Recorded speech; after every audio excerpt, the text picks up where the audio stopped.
What time is it? All right, so we're going to call the meeting to order at 7:06. Okay. So we're going to do the roll call. Tom Keegan? Here. Kadeem Roberts? Not here. John Kides? Present. George Sirenides? Here.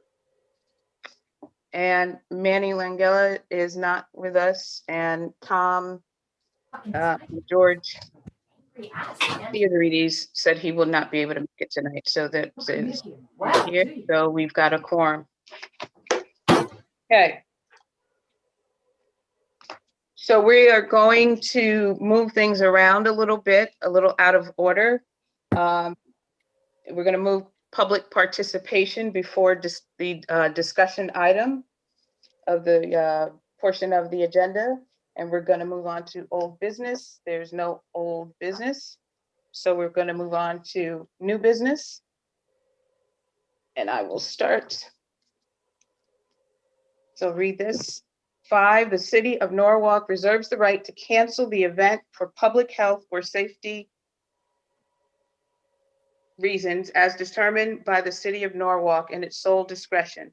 The city of Norwalk shall not be liable for damages arising from the cancellation of events. But I'm going to have to go back up to number 2. We did not approve the minutes, did we? So can I get a motion to approve the minutes of the April 14th meeting? Motion, Tom Keegan. All in favor? Say aye. Aye. Opposed, abstentions? Okay. All right, so we'll move back down to number 5. Madam Chair, did you want to suspend the rules and add those 2 items for the end of the agenda? Thank you, see? So before we move on, we are going to suspend the rules to add items 9 and 10 to the agenda. I'll read them for you if you don't mind, Madam Chair. Thank you. Okay, item 9, authorize the mayor, Harry W. Rilling, to execute any and all documents necessary to purchase and acquire the buildings, deck platform, and other appurtenant structures at Calf Pasture Beach, commonly referred to as the Norwalk Sailing School, from Norwalk Small Craft Safety Training Program, Inc., an amount not to exceed $25,000, account 014-150-5585. And item 10, authorize the mayor, Harry W. Rilling, to enter into an agreement with the Norwalk Conservatory of Arts for the use of Cranberry Park Great Lawn for Broadway in the Park, to be held Sunday, August 8th, 2021, Sunday, August 15th, 2021, Sunday, August 22nd, 2021, and Sunday, August 29th, 2021, from 5 p.m. to 7 p.m. each performance date. Set up to begin at 4:30 p.m. and tear down by 7:30 p.m. each performance date. Estimated attendance 200. And that is it for the additions. So motion to approve the items being added to the agenda. All in favor? I can't see. Any opposed, abstentions? I'm going to need you guys to just kind of speak it, because I'm sorry, I can't see you on my phone. So is everyone in favor? Aye. All right. Tom Keegan. Yes. Yes. George Sirenides. John Kides? You're muted, John. Yes, I'm in favor. Okay, thank you. All right, so now we can move on to item 5.1.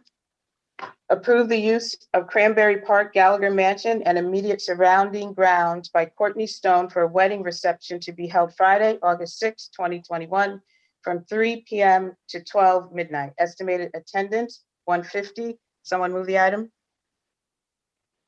George? Okay. So is there Ms. Stone to speak to this? On the call? No? Okay. All in favor? Ken, is there anything you want to say about this? No, just a typical wedding. Typical wedding. Okay. All in favor? Aye. Say aye. Aye. All right. Okay. I'm going to move on to 5.2. Authorize the mayor, Harry W. Rilling, to enter an agreement with Alzheimer's Association Connecticut chapter for the use of Calf Pasture Beach for the Walk to End Alzheimer's to be held on Sunday, October 10th, 2021, from 8:30 p.m. to 1, no, is that 8:30 a.m. Correct. to 1 p.m. Set up to begin at 6 a.m. with tear down no later than 1 p.m. on Sunday, October 10th, 2021. Estimated attendance, 1,000. Would someone like to move the item? I'll move it. It's John. Thank you, John. All right. Anyone from the Alzheimer's Association on the call? I'm sure they're here, Madam Chair. I'm just not sure if they know how to. Yeah, so I have a question and answer. I am here to represent the Alzheimer's Association. So I'm not sure how to let them in. Is that Larry? Yeah, I can let them in. Tori, let me find Tori. There's Tori. All right, Tori, if you unmute yourself, you could speak. Hi, yes, this is Tori Vigrito from the Alzheimer's Association. And I, again, development manager, we've been doing the walk there for many years. This is my 5th year producing the event and obviously following all CDC guidelines, but we are looking forward to being back in person this year at the beach. But, you know, we'll make sure we're following all of the precautions and everything that you suggest that we do. Okay, great, Ms. Tori. All right, any questions? All in favor? Please Aye. say Aye. Aye. okay. Thank you. All right, that passes. Thank you, Ms. Tori. Madam Chair, Yes, I think they have to attend the next council meeting for full council Yeah. approval. and that date is, thank you, Councilman Sionides. May 18th. 25th. Tori, so did you hear that? So you have to come to the next council meeting on the 25th. Okay, and that goes for all of the items, events that are approved. Please make every effort to attend the May 25th council meeting. Thank you. Correct. And our staff will follow up with the applicants also. Okay, thank you. Item 3, authorize the mayor, Harry W. Rilling, to enter into an agreement with Norwalk Symphony Orchestra for the use of Cranberry Park for a pop-up concert to be held Sunday, September 26, 2021, from 3 p.m. to 6 p.m., set up to begin at 9 a.m. with tear down no later than 8 p.m. on Sunday, September 26. Estimated attendance, 1,000. Someone move the item?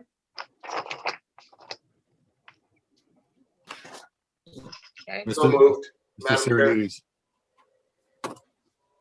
yes. I'm sorry.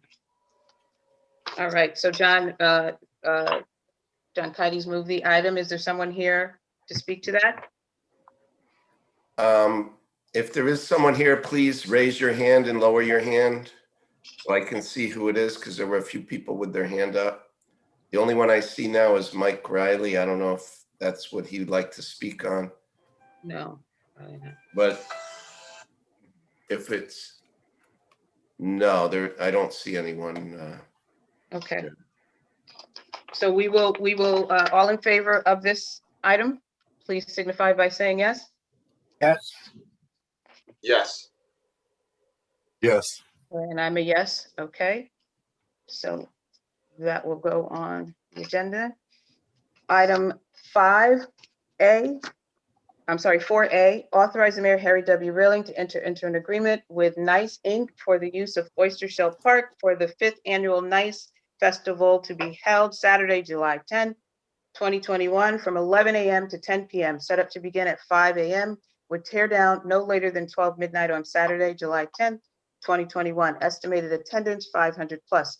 The city of Norwalk reserves the right to cancel the event for public health or safety reasons as determined by the city of Norwalk in its sole discretion. The city of Norwalk shall not be liable for damages arising from the cancellation of the event. Would someone like to move the item? I'll move it. Who's that? John Kides. Thank you, John. Okay. Larry is Miss Evelyn? I here, believe someone Janet, here? I believe Janet Yes. Evelyn's on. Janet, you could unmute. Yes, I'm here. All Hi, right. Janet. And so you want to just speak to that a bit? I know you had some concerns um, at the last Recreation and Parks meeting, so I'm kind of pleased to see that you're on the agenda. And so I'm assuming all of your questions and concerns were answered to your satisfaction. Right, so just a little brief background.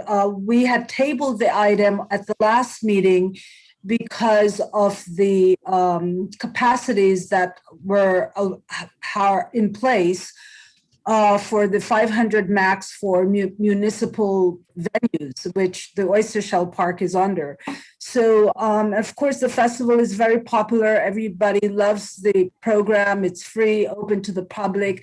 And so we didn't feel that we would be able to implement or manage or limit the amount of people that would want to attend to 500. And so we took the time to think about alternative measures or alternative deliveries of how we could do the festival on a smaller basis, and also including opportunities for streaming, so many people in the community would be able to stream. But that's all mute now, given the governor's lifting of the restrictions for May 19th. So our plan was to come to you with a program, but given the May 19th lifting of the restrictions, we feel that we could move ahead with planning the festival as we normally would, with, again, your directions and your guidance for safety. And we're also looking at ways and have already looked at how we can, even on July 10th, implement measures to keep the community safe and COVID risk, mitigate any kind of COVID risk situation. Ken, is there anything you want to add to that? No, I've worked with Janet before in the past. These are new times, obviously. So we'll have to stay in contact in terms of, where we are with the pandemic. And I think she understands that. Yeah, so some of the things that we're looking at, we've already been in discussion with Michelle De Luca from the Emergency Medical Services. We're looking at how we can, still ensure that we have ample masks, ensure that we have ample sanitizing stations. We're looking at, potentially ordering a set of or a certain amount of face shields, if necessary, that the kids and families can, that we'll be able to offer to attendings to, ensure that everyone is safe. Great. Any questions from committee members? No? Okay. All in favor, please say aye. Yes. Yes. Great. All right. Thank you. So Janet, you heard, you'll need to be at the May 25th meeting. Yes. Okay, thank you so much. Thank you. And you're welcome. I forgot to read 4B, and so 4B is just to approve the use of the showmobile on that day. So that's fine. So we're going to move on to item 5, authorize the mayor, Harry W. Rilling, to enter into an agreement with Gordon Fine Arts LLC for the use of 50 Washington Street Plaza for their annual Sono Arts Festival to be held on Saturday, August 7th, 2021, from 10 a.m. to 5 p.m. and Sunday, August 8th, 2021, from 10 a.m. to 5 p.m. Set up to begin at 6 a.m. on Saturday, August 7th, 2021, would tear down no later than 7:30 p.m. Sunday, August 8th, 2021. Estimated attendance, 500. Would someone like to move the item? So moved. Thank you, George. Okay. Larry or Ken, is there someone here to speak to this? I actually can't see who's in Yeah, the waiting room. Yeah, there are several people calling in by phone. So if there's anyone that's to speak to this, please raise your hand electronically. If you're calling in by phone, hit *9 on your phone and that will raise your hand. We do have Sue Brown Gordon. That's it. Yep. Hi, can you hear me? Yes. Yes, Okay, beautiful. I'm here for both the Norwalk Art Festival and the Sono Art Festival.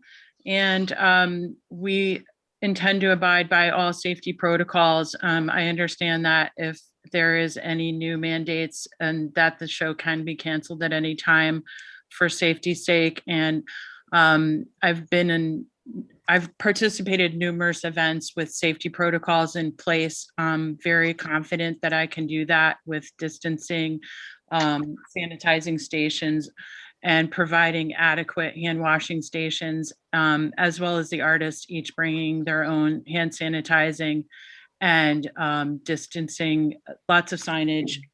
We'll do everything that is absolutely necessary to provide a safe environment. thank you, Ms. Brown. Any questions from the committee? Chair, this is John. I have a quick question.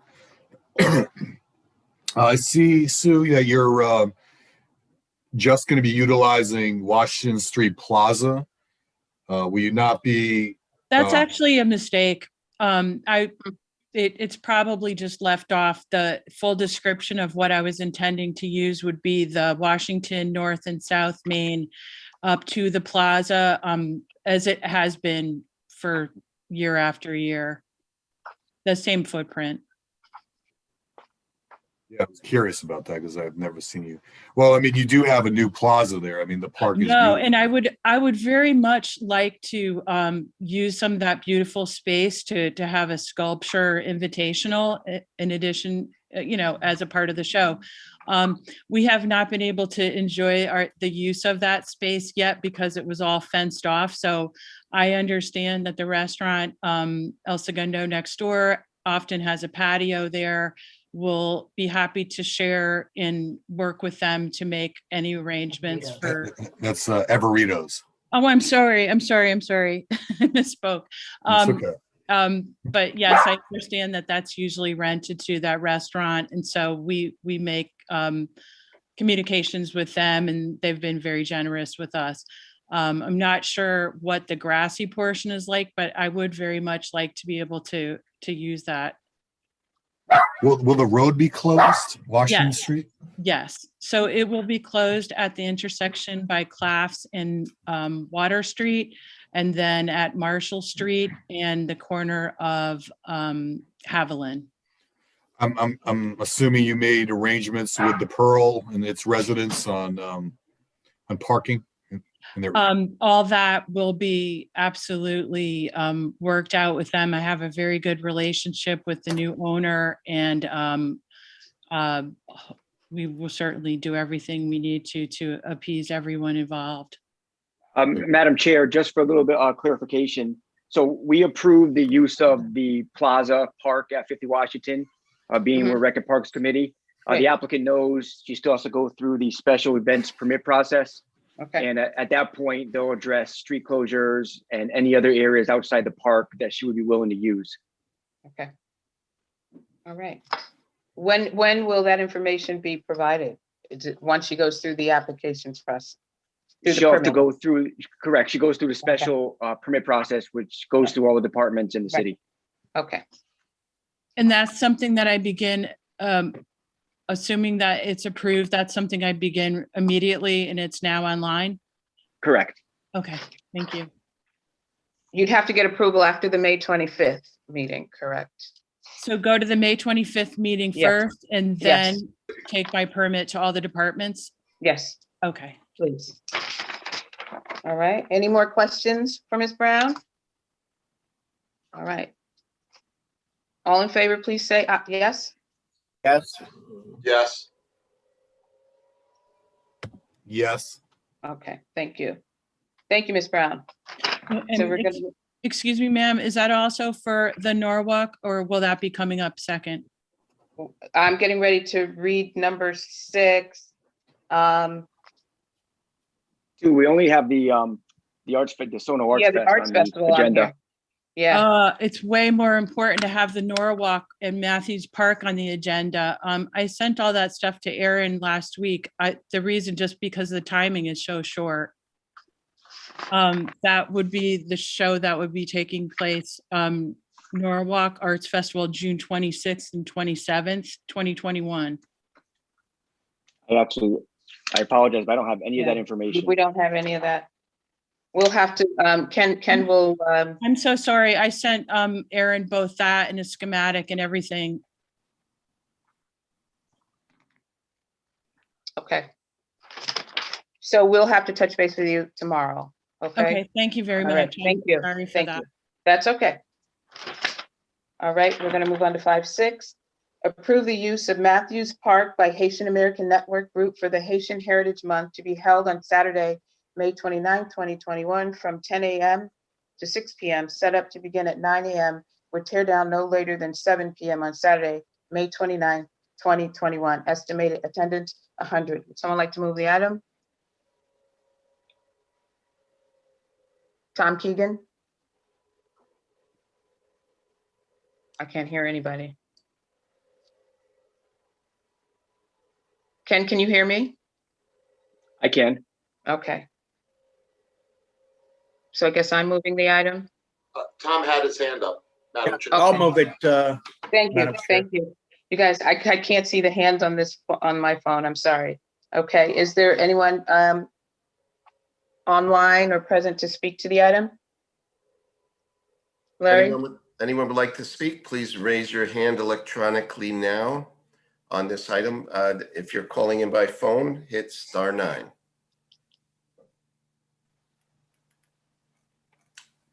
I do not see anyone raising their hand. This is a new event, correct?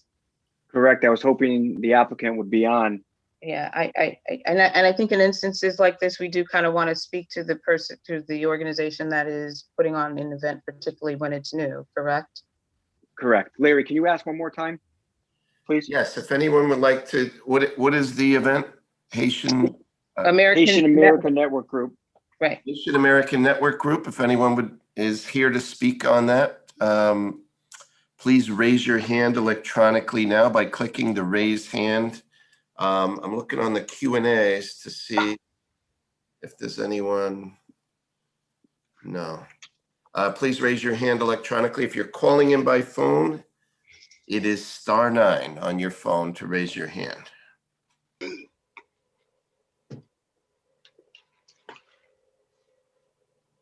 No, I don't see anyone. Okay. Madam Chair, Yes, to your point, with it being a new event, I mean, personally, I wouldn't feel comfortable with voting on it and not hearing anything about it. So that being said, I'd like to make a motion to table this item. Well, let me take that back. Unfortunately, I believe it takes place before our next meeting. Right. well, I guess, Ken, do you have any information about this event? I mean, anything else we're not seeing in our backup information? No, other than what you have in your packet, I was hoping to speak to the applicant this evening. Just for some general, event questions. So I'm kind of surprised they're not here. All right, then I'd like to continue on with my motion to table this item to the next Recreation and Parks meeting. okay. Well, this event is taking place in May 29th. I mean, if they know it's going to be tabled, we can offer them the possibility of changing the date to a further, a date in the future, if they would like. Right, and in particular, they're selling food. So I think it's something that we probably need to just have a conversation with people about. All right, so motion to table. So we are just tabling this item. All in favor? Madam I'm sorry. Yes. Okay, Madam Chair, I was just reading through the agenda and realized I made a mistake at the beginning of the meeting. So under the additions to the agenda, the item I read as number 9 Mm-hmm. is actually the correct wording for item number 7. So I'll read that again, being we're at item number 7. Yes.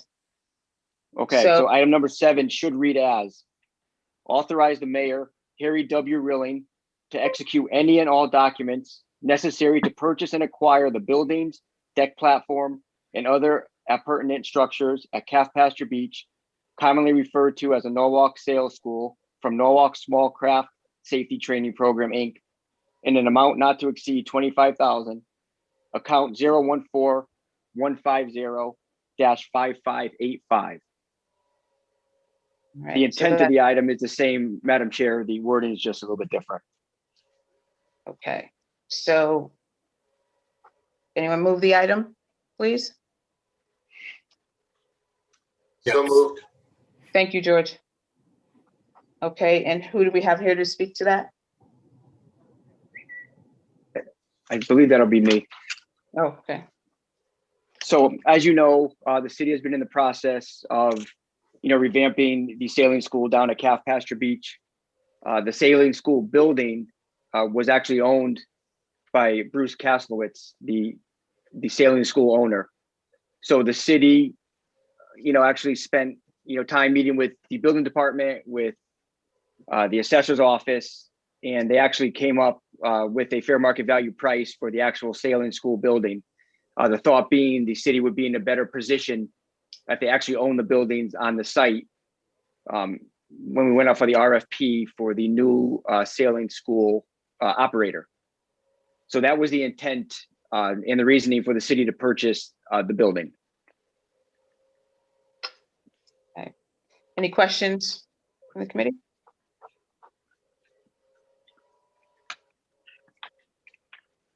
No questions? All in favor? Please say yes. Yes. Aye. Yes. Yes, okay. So we're going to move on to item 8. Authorize Brian Bedoli, Executive Director of the Norwalk Redevelopment Agency, to issue a task order to Stantec Consulting Corporation for the design of the rail upgrade for Freeze Park in the amount not to exceed $7,800. Account number noted. Someone move the item? John Kites will move it. Okay. Is Brian here to speak to that? I Were am you actually here? the one that I Oh, think I'm that will sorry. be Hi, strict Vanessa. on Okay. that. Thank you, Chair. So as you all know, we are trying to upgrade the rails for Freeze Park. So redevelopment, they have already an on-call contract with Stantec. So what we would like to do is also they are going to be applying for a grant that they would like to use for the construction portion of it. This grant really would apply more for the construction, but not for the design portion of it. So what we would like to do to get this project moving is to use this account and be able to use the on-call contract that redevelopment have with Stantec, and then be able to start the design for that. So the idea is for Rexham Parks to pay for the design, and then the grant will be able to cover the construction. Okay. Any questions for Ms. Valdez? Real quick, Madam Chair. There's these rails have been part of the conversation that the city's been having for many years. Are they? I know we haven't designed them yet, but what are some of the ideas or kind of the steering points that we're giving to Stantec? We are actually giving them 2 options. We're going to bid it with an alternate. So the first one is to try to, what happened with those rails is that we have lead paint on it, what makes it very expensive. So one thing that we're going to try to do is see if we can remove the rails, put something temporary, abate, and then reinstall. And the other will be to try to mimic what we have there with new ones. So we're gonna try both approaches. The only issue that we have where there will be a little more expensive is that when you're close to the bridge and at the bridge, you have to meet the AASHTO standards for car crash. And that we need a much more bulky rail so we can hold any cars to not fall into the river. And after a certain distance, then the regular rail can go in. So that's why we need a consultant there, and they're gonna look at both things. So we'll try to see, we're probably gonna engage also some of contractors that already do that kind of work. We did something very similar, the state did at Lockwood Mansion. We're finalizing that project now, where we had a lot of lead paint in the existing historic fence. We were able to remove, abate, put it back, and when we didn't have enough, they were able to fabricate new pieces that was mimicking the historic ones. So that is kind of the approach that we're gonna try to do. As soon as we develop better the design and we go out for bid, we're gonna know what will be the best approach to move into construction. Because there were, Vanessa, there was a Freeze Park master plan that got approved a few years back, and just curious if this was included in some of those recommendations made by that plan. I think that what we're trying to do is to try to keep the existing look. I think that a lot of people like the look of those fences there. That has been there for a while. So that's kind of the concept that we're doing. And I think that also we get a lot of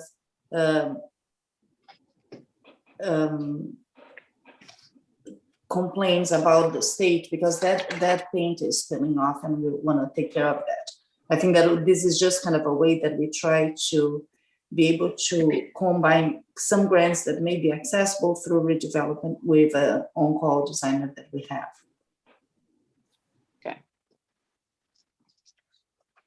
Any more questions? Thank you, Vanessa. I'm sorry, any more questions? Okay. All in favor? Yes. Yes. John?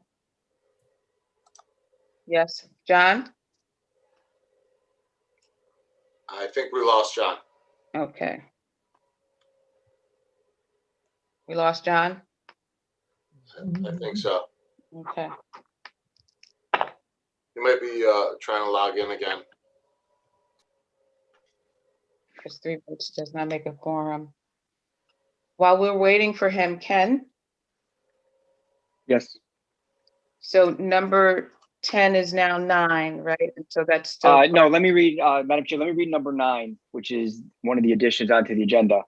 So Okay. number 9 should be authorize the Can mayor. we wait until we John, didn't get vote back on. on, John needs to get back on.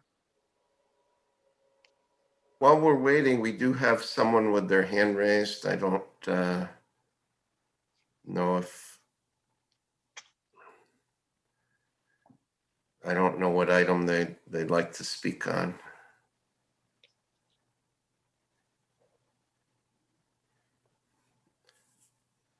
Oh, is that Nodra? Yes. She'll be speaking on item number 9. Okay. Okay. Well, let's go ahead. So we'll just hold off, and when John comes back, we'll vote on the prior one, 8. Okay, so I'll read item number 9. Okay. Authorize the mayor, Harry W. Rilling, to enter into a lease agreement for project number 4094, sailing instruction and seasonal non-motorized watercraft rental with Norwalk Community Sailing.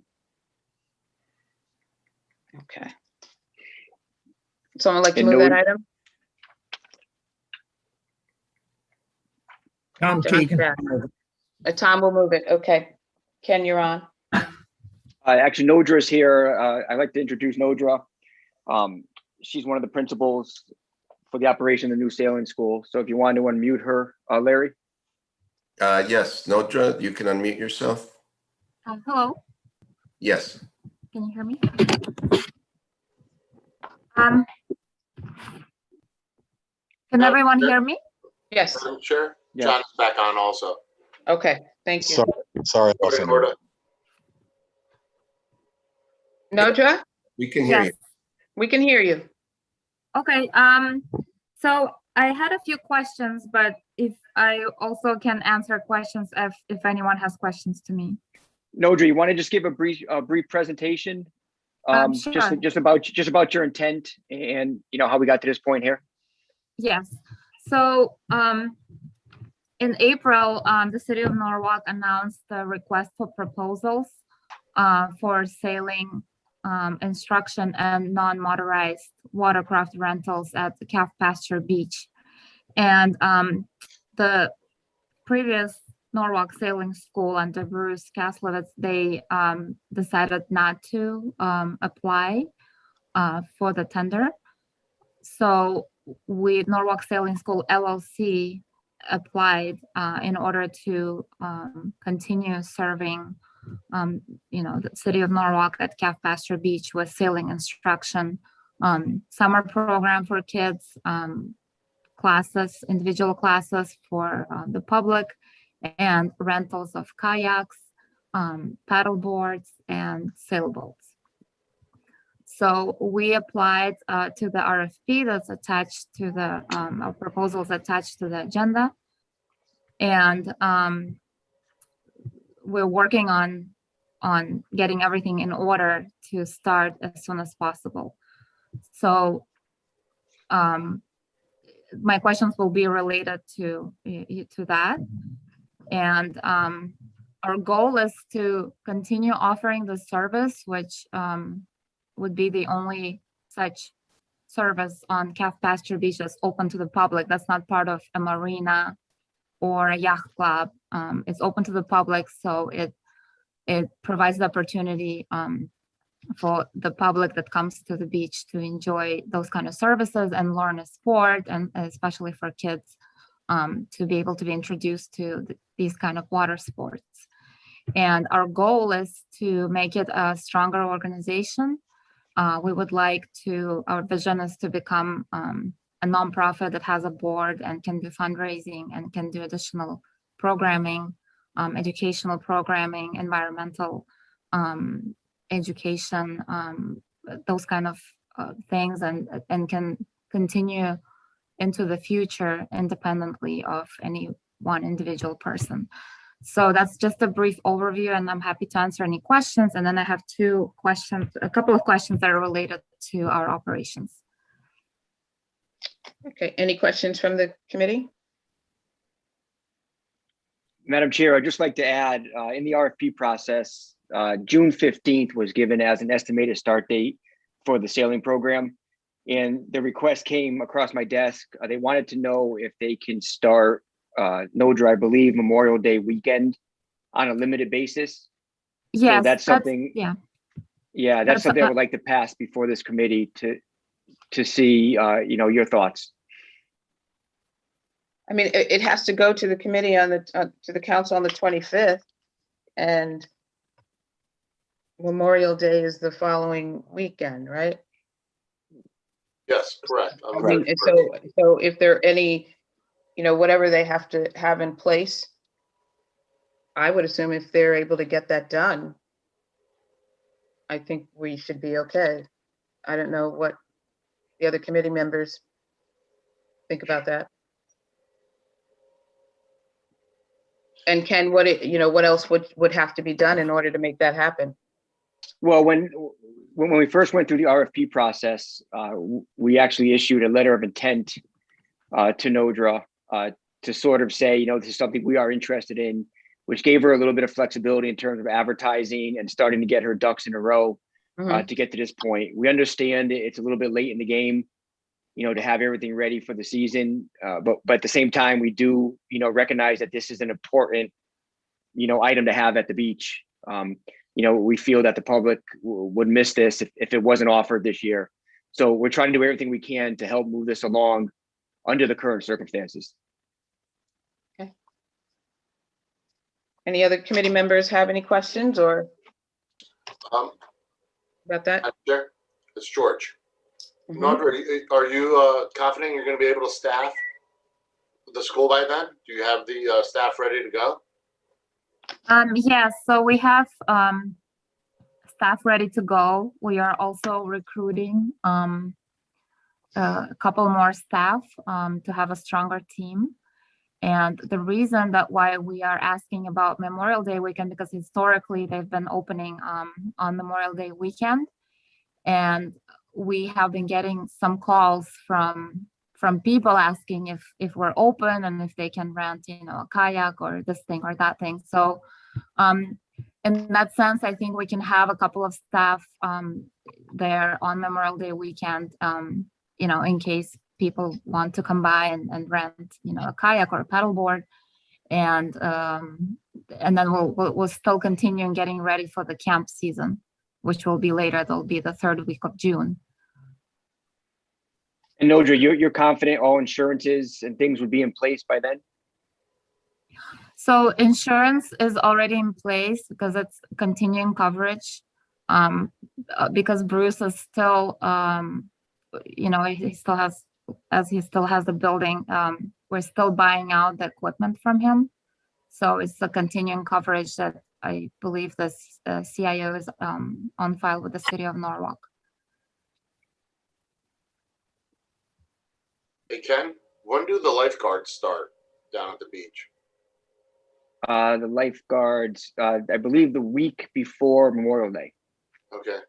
Obviously, safety being a top priority. There's probably going to be a lot of boaters if there's a nice day, and paddle boarders being out there. We want to make sure that there's definitely eyes and someone paying attention to what's going on.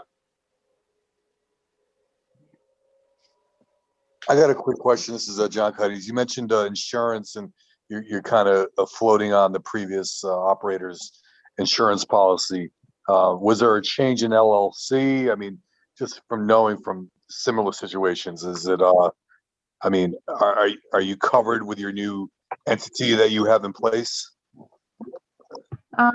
Yeah. So this coverage is for sailing school. It's a comprehensive coverage. So we're covered the instructors, the equipment, liability is there. So as soon as we can switch it over, then we will do so, but we can't have coverage while for the new entity until the transactions are finalized. Yeah, my only concern is, God forbid there is an incident and come to find out there was, that the insurer will not, fulfill its end of the bargain because of this change in operator or some sort of legality that we're missing here. So, I mean, I don't know, Ken, if you could maybe follow up with their insurance company or legal and make sure all these ducks are in line as far as insurance is concerned. Sure. What I'll do is I'll get a copy of the policy from Nodra, and I'll pass that in front of our legal department. Great. Thank you.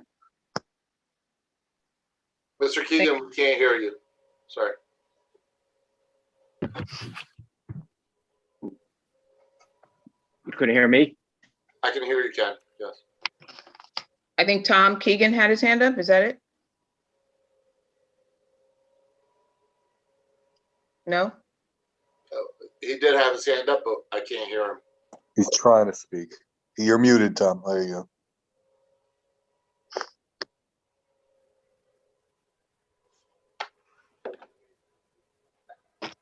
Tom?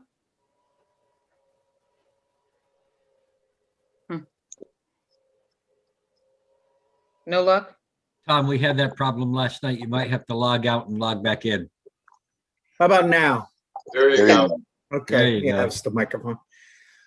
Just a thought regarding insurances and the like. Does the equipment have to be inspected by the Coast Guard if we're going to rent it? That might be something that we should look into as well. Ken, do you know about that? I don't know. I'd have to find that out. I'm not sure if Nodra knows. Yes, to my knowledge, the equipment does not have to be inspected. By the Coast Guard? To my knowledge, no, I'm not aware of a requirement like this for the insurance. Maybe that's something that legal needs, it sounds like something that we should be sure I'll double about. check. Right, And it might have to do with motor versus non-motor, Right. possibly. okay. All right. Any other questions for Noja? Nope. Okay. So all in favor? Please Yes. say aye. Yes. Yes. Okay, and I'm a yes. All right. Thank you, Noja. Thank And you. be at the May 25th Common Council meeting. You will get some information notified through Recreation and Parks. Okay, Thank you. thank you. So Ken, Yes. so we are through all of the new items, or is this last one? Last one, item 10. Would you like 10. me to read it again? No, I'm sorry, we just need to go back to item 7 Oh, that's to right, thank vote. you. No problem. Yep, thank you. So that item, God, did it end up being 7 or 8? John, you were cut off, so we did not vote on it. It was to Item 8. authorize, I'm sorry, item 8. It's item 8. Item 8. Authorize Brian Bedoli, Executive Director of Newark Redevelopment Agency, to issue a task order to Stantec Consulting Corporation for the design of the rail upgrade for Freeze Park in the amount not to exceed $7,800. So, all in favor of that item? Yes. Yes. Thank you. Okay. So Ken, Okay, so item number 10, authorize the mayor, Harry W. Rilling, to enter into an agreement with the Norwalk Conservatory of Arts for the use of Cranberry Park Great Lawn for Broadway in the Park to be held Sunday, August 8, 2021, Sunday, August 15th, 2021, Sunday, August 22nd, 2021, and Sunday, August 29, 2021, from 5 p.m. to 7 p.m. each performance date. Set up to begin at 4:30 p.m. and tear down by 7:30 p.m. each performance date. Estimated attendance 200. someone move the item?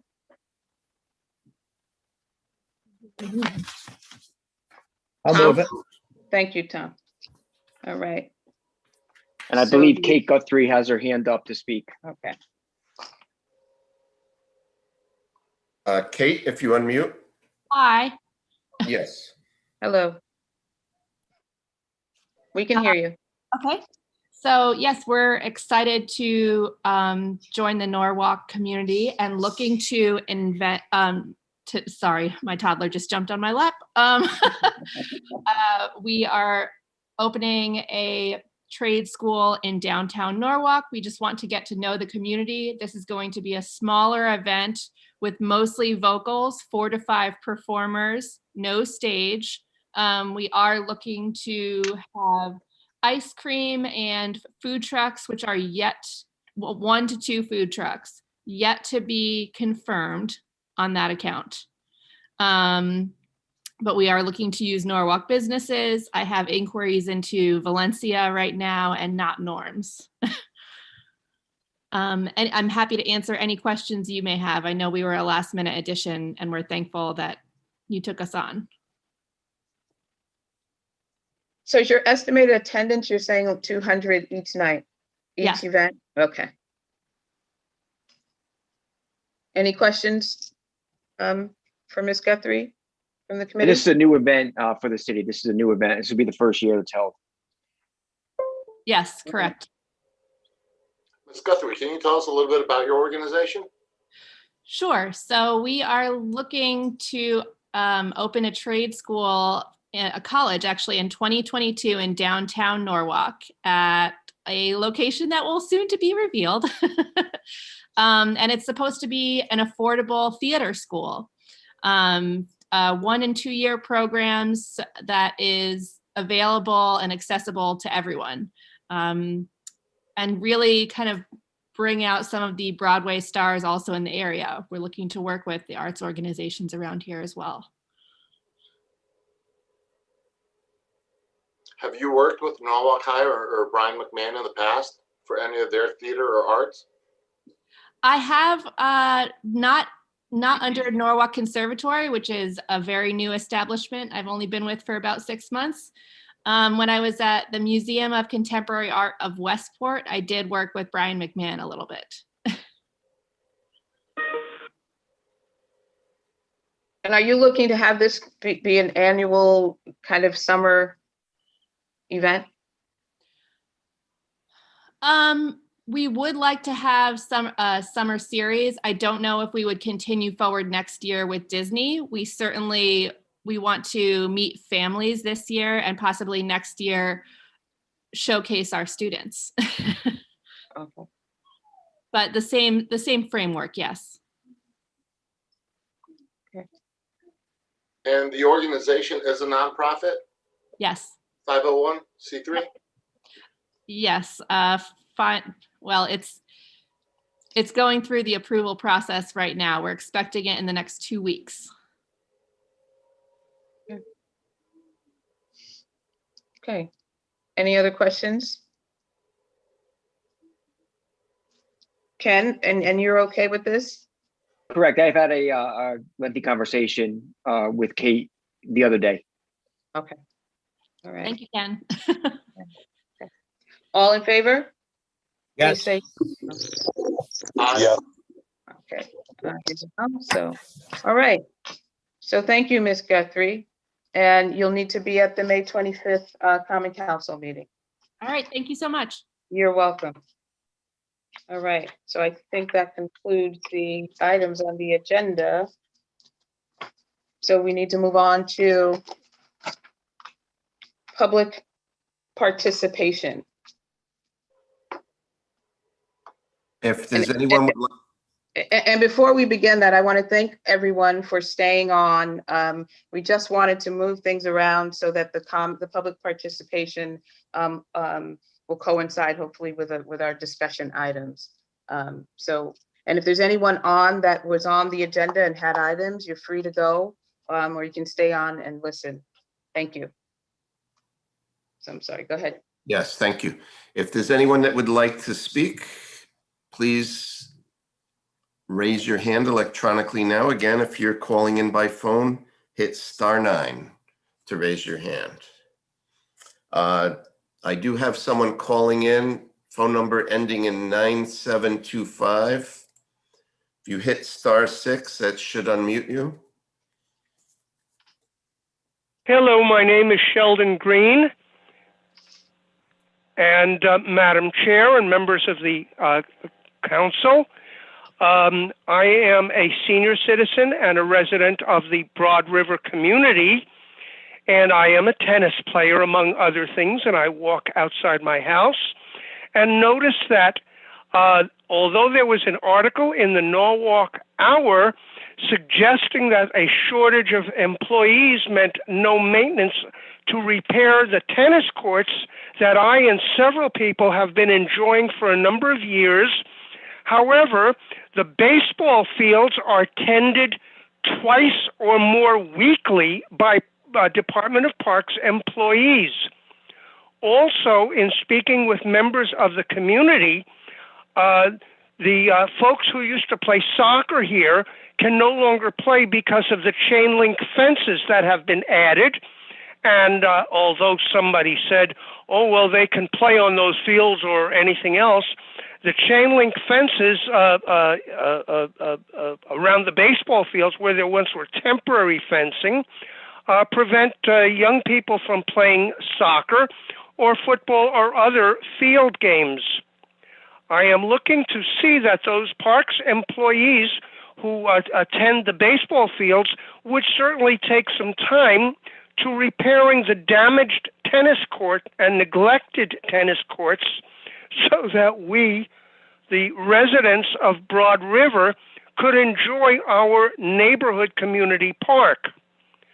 There is a letter that I've gotten and shared with other members of the community, of the Broad River community, parents who live across the street from this park. They call it Dunbar Field, and their children, they walk them over to the playground. But during the 10 weeks that baseball is in season, parking is horrendous here, and they are afraid of crossing the street, along with several seniors who walk around the parking area where the Broad River senior residence is, and they walk with walkers, and they would love to be able to have the park to walk in. They have to walk in the parking lot as cars are coming in and out, or walk up and down the street, perhaps, where parkers now block that total access. We would like to see, I and several others would like to see that park return to the status of a neighborhood park. And if possible, I would love to present some ideas to you, Madam Chair, and to share with members of the council with suggestions for doing just that, so that the park, instead of being used only for 10 weeks by a limited group of people, could be used by the members of the neighborhood 52 weeks perhaps of the year. Your comments, please. Sir, Hello? thank you for your comment.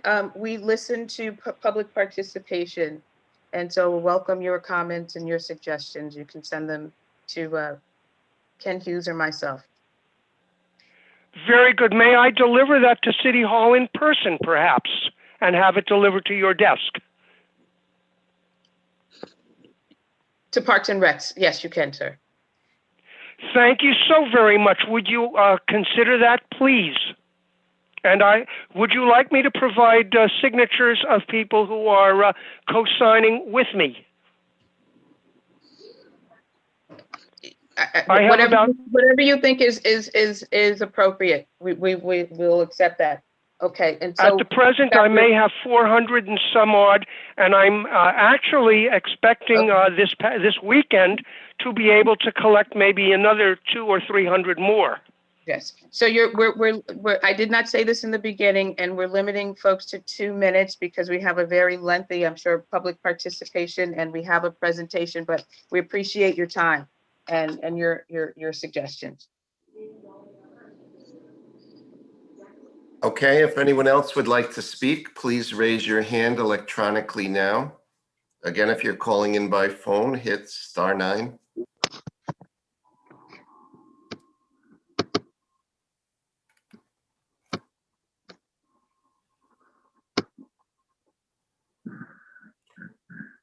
I don't see anyone else raising their hand.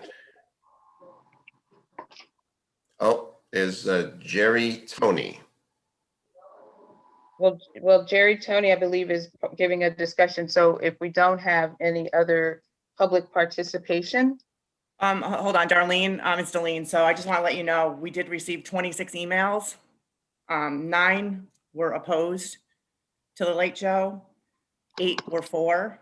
We received 5 emails regarding Tracy School to consider landscaping, maintenance, and fence replacement, and another 4 for general field maintenance at Marvin School and Broad River. I'm going to attach them all to the meeting minutes. Thank you. We do have 2 other people, Mike Riley and Diana Palladino Christopher. So I think Diane Palladino Christopher. Mike. Nope, she just, we have Mike Riley. So if that is it for public participation, we're going to close that. I don't know if they're here to speak for public participation or not, but they do have their hand raised.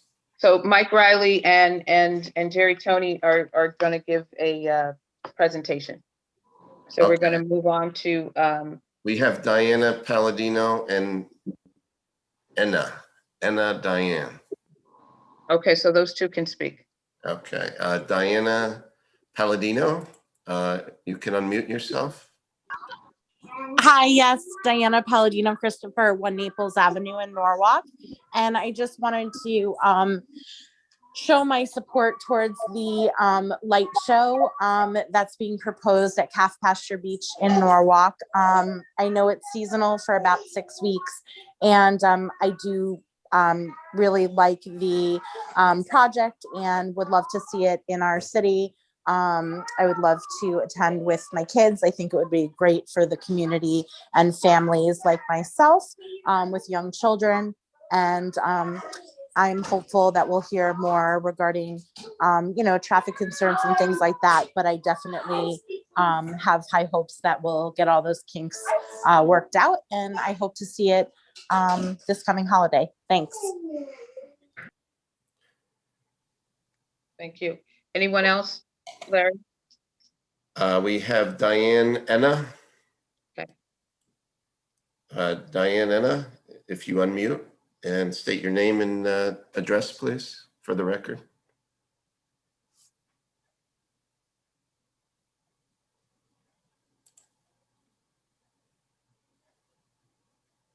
There we go. Thank you. Good evening, everyone. Can you hear me now? Yes. A little technical trouble there. Anna is actually the East Norwalk Neighborhood Association. My name is Diane Cece. I'm sitting here on behalf of our board of directors tonight to hear the discussion item for the Calf Pasture, the Norwalk Seaport Association Late Show proposal for 6 weeks at the end of the year during the holiday season. And ENNA represents the 06855 area of East Norwalk, which is roughly 4,000 households, over 8,000 people. And our board recently opted to provide a position statement on this proposal that basically says that as is, we cannot support the event at this time for a host of reasons that were published. There was actually 11 reasons as part of our position statement, and the actual rationale in that list has grown to, I believe it's 15 items now, so it'll be amended. We're anxious to hear to the continued discussion of this item before your committee. But I think it's fair to say that many of the concerns that we're expressing now with the scope of this proposed event are the same concerns that we had last year when this was before you and the event was withdrawn. And so we hope that you'll take into consideration the concerns of the community when you go into this discussion. And just also want to be clarify as well, it's our understanding that tonight's item is a discussion item alone, that there's not going to be a motion made to make this an action item, so there'll be no vote on it. And that the item will be tabled to or continued as discussion to your June agenda. Thank you. Thank you. Anyone, is that it, Larry?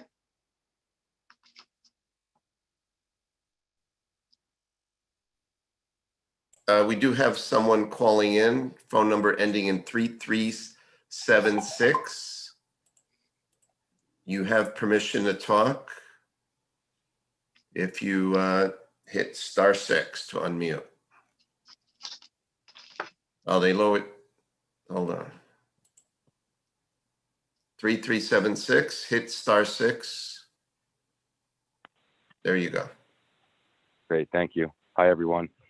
My name's Matt O'Brien. I live at 7 Spinning Wheel Lane. I wrote one of the 26 emails, but since it's not going to be read, I guess I would just read it real quickly. My email was about general field, sports field maintenance and upkeep. I recently shared my dissatisfaction on Facebook a few weeks ago, which I'm sure many of you have seen by now. I also read the article in today's newspaper about the lack of resources, especially seasonal workers, which I'm sure can be, attributed to COVID. However, I disagree with one of the quotes in the paper from a Parks and Rec member that people assume that workers are just sitting around in their trucks. I thought that comment was a little unfair, and frankly, a lot of the responses from Parks and Rec on the post on Facebook and in today's article, frankly, seemed a little defensive, and we're putting the blame on some of our the league partners and different sports.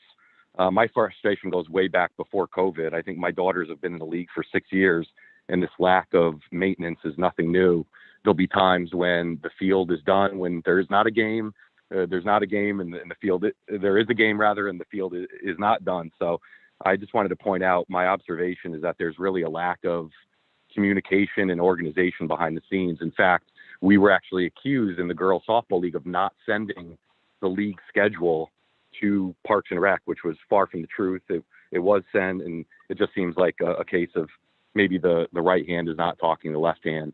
Lastly, we go to other towns for travel games and play Stamford and Danbury, which I think are good comps for us, right, in terms of cities and socioeconomics, and their fields are always, well manicured. So I just would point out that, I think, again, more organization. I know we need hands and we need people from the article today, but I think more communication with your league partners would go a long way. I read about the $250,000 commitment to pay a consulting firm, which I think is a step in the right direction to come up with a broader, master plan for Parks and Rec. But I just wanted to speak, I think there's, the current approach of whatever we're doing seems to be not working. And I apologize that I had to come to that Facebook post, but I just wanted to speak for a lot of people, and hopefully some things can be done. Thank you.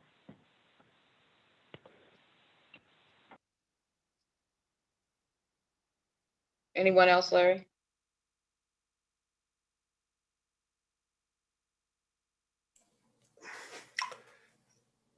We do have someone, phone number ending in 3376. Was that the person that just spoke? I'm not sure. If it was, you could lower your hand by hitting *9. Otherwise, I will allow you to speak. You are unmuted. Phone number ending in 3376. Hit *6 to speak, please.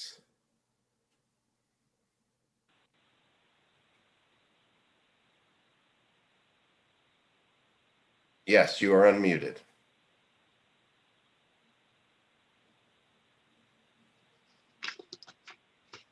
Hello?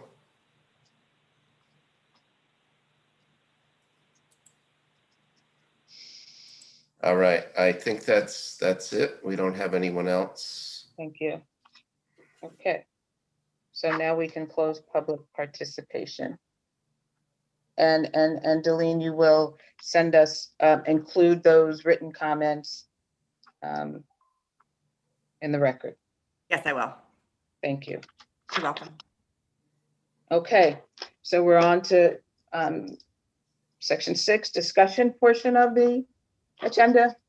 And that's number 1, Norwalk Seaport Association is going to give a presentation of their proposed Holiday Lights show to be held Thursday, November 26th through December 31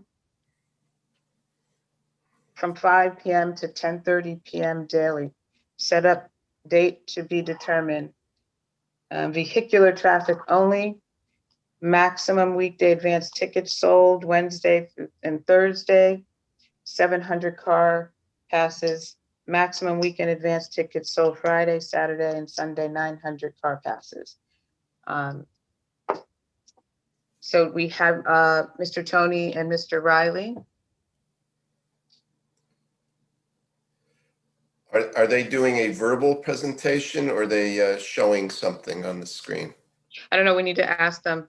Okay. Mr. Tony, you can unmute. Thank you very much.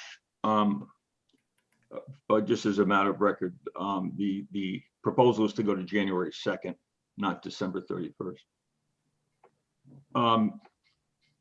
To answer your question, no, we do not have a written presentation. We presented the entire package to Parks and Rec and Council a few weeks back when we did our second application for this event.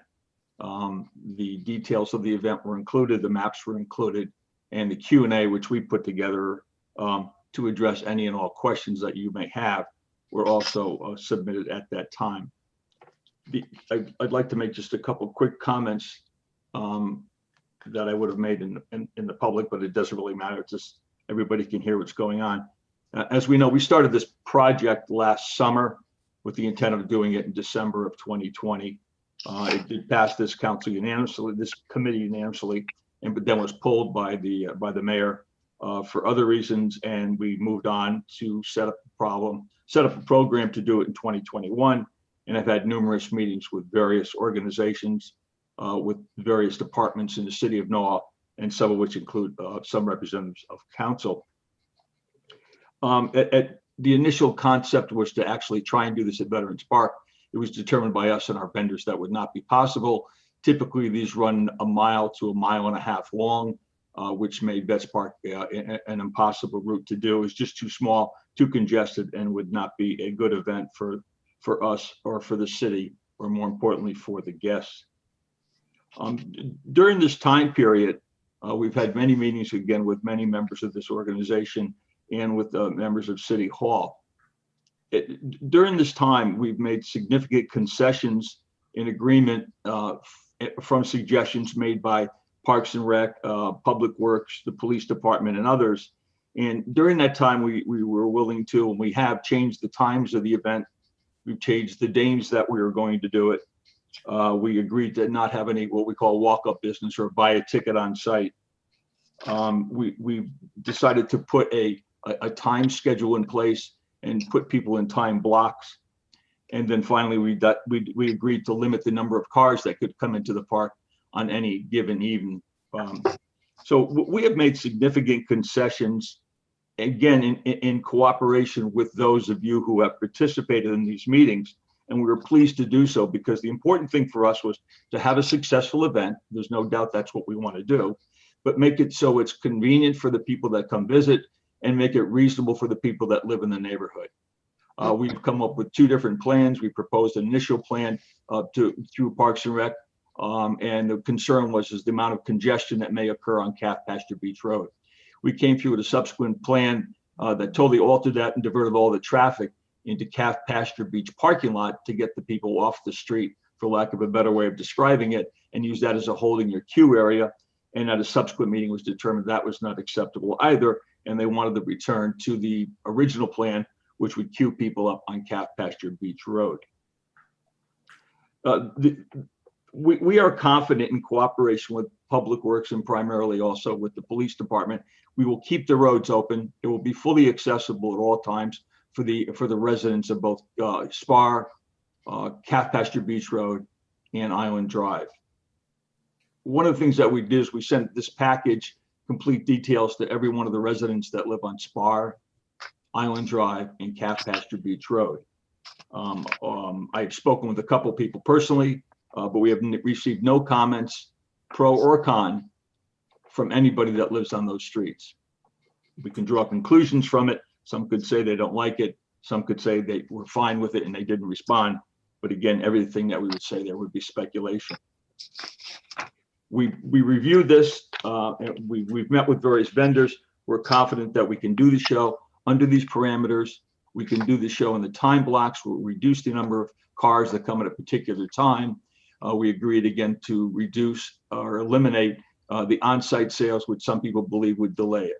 I'm not sure we agree with every one of the changes, but we are in a position where we're more than happy to accept those changes and move on. The car route, as you all know, is through Calf Pasture, loops around the entire road of Calf Pasture, drives through Shady Beach, and exits at Shady Beach facing the dog park. You would then be forced to turn left and exit through Calf Pasture Beach Road. And we did that because we didn't want to direct traffic up to Canfield, past the country club, et cetera, and drive cars past that area. There have been a number of comments with regard to our proposals and our lack of flexibility. I think we've demonstrated significant flexibility, again, in cooperation with city officials who have made these recommendations. So we're prepared to move forward with the proposal as given, and I'm happy to answer any questions you may have. Well, if I may add one other thing, there seems to be a misconception continuing out there in the general public that somehow this is some big corporation putting this event on. This event is being put on by the Norwalk Seaport Association. We are putting up all the money. We are taking all the risk. Of course, there's a company that's going to build it. We don't have elves in our basement to build light displays. So this will be done by an outside company, but they're nothing more than a contractor, no different than the contractors we hire every year to do the Oyster Festival. So there's no outside influence. There's no outside so-called corporation. And in terms of participation, lastly, I've mentioned this at numerous events or numerous meetings, both formal and informal. it's a big event and we're going to need help. And it was always our intention, and we spoke of it from the beginning, to bring other nonprofits involved, to make them involved in the event, and allow them to participate both in the workload and some of the profits, obviously. We are a nonprofit. We're driven by a nonprofit. We've helped many nonprofits over the years to the Oyster Festival. So we are in this, of course, for the Seaport, but we're also here to help the community. Thank you. I don't know if Mike Riley would like. Yeah, I'm here. Thank you very much. I just wanted to echo that Jerry and I, we started this last year, and it's an idea that I had that we researched a company to do this. It's not something that has brought to us. I came up with this idea and thought about doing this. We've done tremendous research. The people that we're talking to, the companies that we're dealing with, do about 30 of these across the country. I've seen many of them, been involved with seeing them, site surveying and everything else. This is a substantial investment for us, but we want to give back to the community as well by helping other not-for-profits. As Jerry has said, people have made tremendous amount of income through the Oyster Festival that are not-for-profits that are in town. Okay. And so we're willing to work with them. I think we've made a lot of concessions, as Jerry said, and I won't repeat all the rest of it, but I think we have a good plan, and I think this would be a great thing for Norwalk. And to be honest with you, when I read all the reviews and everything else, there was a lot on Facebook. I'd say it's 4-1 positive. It seemed very positive. There were a lot of people that were really behind this, but we're here to answer any other further questions. Thank you. Any questions from the committee? Ken Hughes. I have a question, Madam Chair, Tom Keegan. Sure. To Mr. Riley or Mr. Tony, what do you have the name of the vendor that you are considering using? Well, Mike, go ahead. We have 3 vendors, but Mike can talk about it. Yeah, we have 3 vendors that we're working with, and they're all the major players in the industry. They've done all the big ones around here. They do Oakdale, they do Jones Beach, they do Biloxi, Mississippi, Hershey Park. It goes on and on. There's 3 vendors that we're in serious conversations with. We had a site survey from a company in Ohio last week, and we're ready to make a decision. This will be a very high-end, well put together event that's going to be amazing. Are you at liberty to give the names of those vendors? I'm not at this point. We're not hiding anything. It's just we haven't made a decision on who they are, but I'm telling you that they're the best in the business. And like I said, we've done tremendous amount of research on this. Actually, the council met with one of our prospects last year. Oh, right. You're right. This committee, I should say.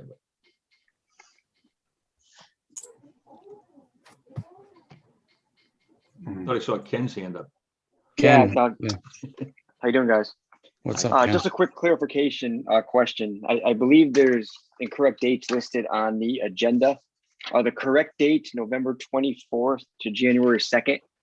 Yeah, in the other application that you guys got, it shows that it's January 24th through January 2nd. Correct. Wednesday, Thursday, Friday, Saturday, Sunday. Yeah, those are the November operational. 24th, right? Yeah, those are the operational dates, Ken. Yep. Okay, so we'll have to correct that, Madam Chair, in the agenda item. So it's November 24th to January 2nd. And then also one of the issues that came up throughout discussion and on Facebook are the question of bathrooms for idling cars, or what are your plans for, portable toilets, knowing that the beach is going to have no water during the winter months. Ken, this has been raised a couple times, and quite frankly, we had absolutely no plans to do that. Now, it's not an issue of cost. It's not a big deal to put a couple porta potties or, on site. We will have, first of all, of course, as you know, we will have facilities, including a trailer, a warm-up station, et cetera, for our volunteers. It's going to, kind of gets cool that time of the year. So we'll have facilities for them, which we will own, operate, of course, and pay for. The conversation moves in and out all the time about continuing to keep people moving through the event. At one time we were concerned about Clyde, then another meeting, they didn't want us to set it up so we could stop at Clyde's. We meaning the guest, excuse me. So we have been operating under the assumption that everybody wants to keep the traffic moving, and so there's no backups. Bathrooms will cause backups. They probably have to. You wouldn't put them on Calf Pasture Beach Road. The only place you may put them is essentially over by where Clyde is, so people could kind of turn off at the first spot if they wanted to go to the bathroom. I don't see them. I've been to a couple of these events. Mike's been to more. I have not seen them at any events. None of the ones that I have been to or have talked to have bathrooms. Okay, I think the concern was, obviously you have a lot of children. Yeah. Children get excited. I've got grandkids. Comes having to go to the bathroom. Yeah, I've got grandkids. Look, I mean, I get a little concerned, but I guess it's one of those things. I don't know, again, if you'd want to make it, how do I say, I'm not going to hide it, but the flip side is the facility could be there. As I said, I got grandkids, had little kids. I understand how that process goes, but I mean, we're open to it. It's something that, I just worry about people pulling over and stopping. Obviously, it wouldn't be in the parade route or wouldn't be in the drive route. It would have to be removed from the route. So we're open to that, Ken. If you believe it's a good public service, I mean, it's not a big deal for us. I see a question here from Ms. Barclay.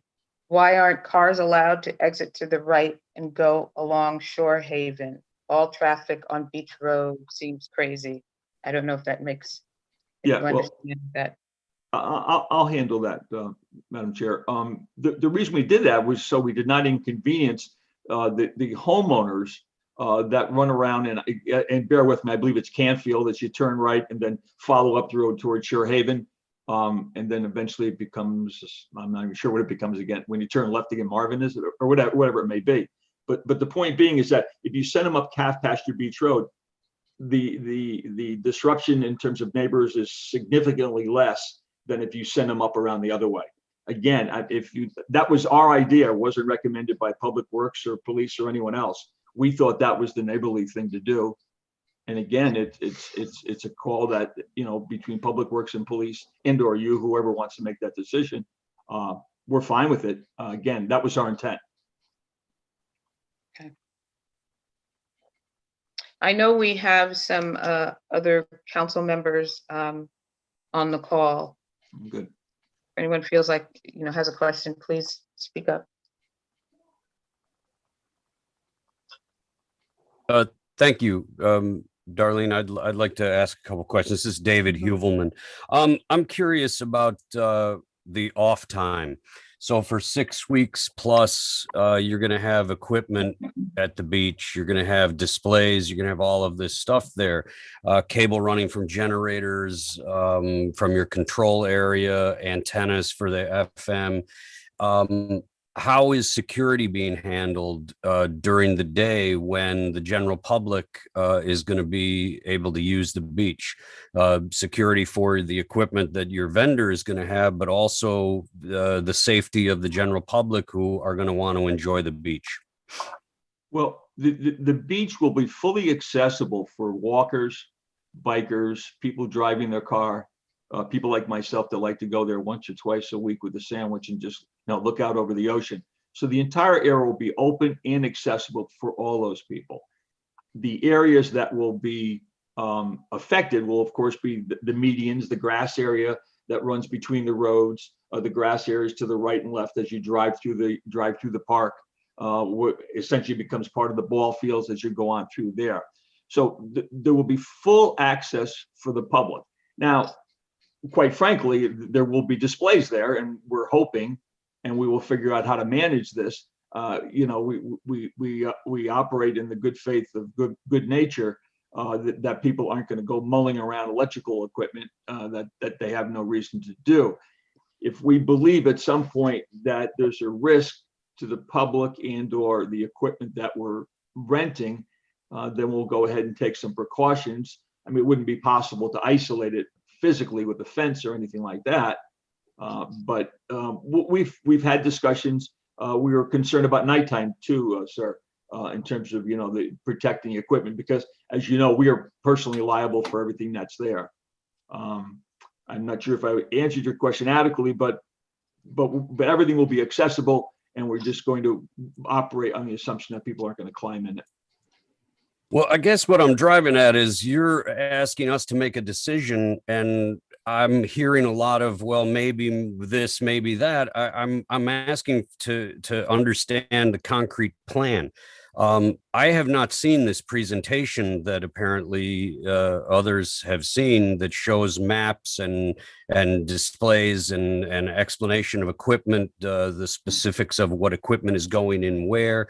I know that last year when we had this discussion, there was talk about projectors going, to project in some of the trees on Shady. Where are those projectors being placed? How are you powering those projectors? From what point? Where are the cable paths running?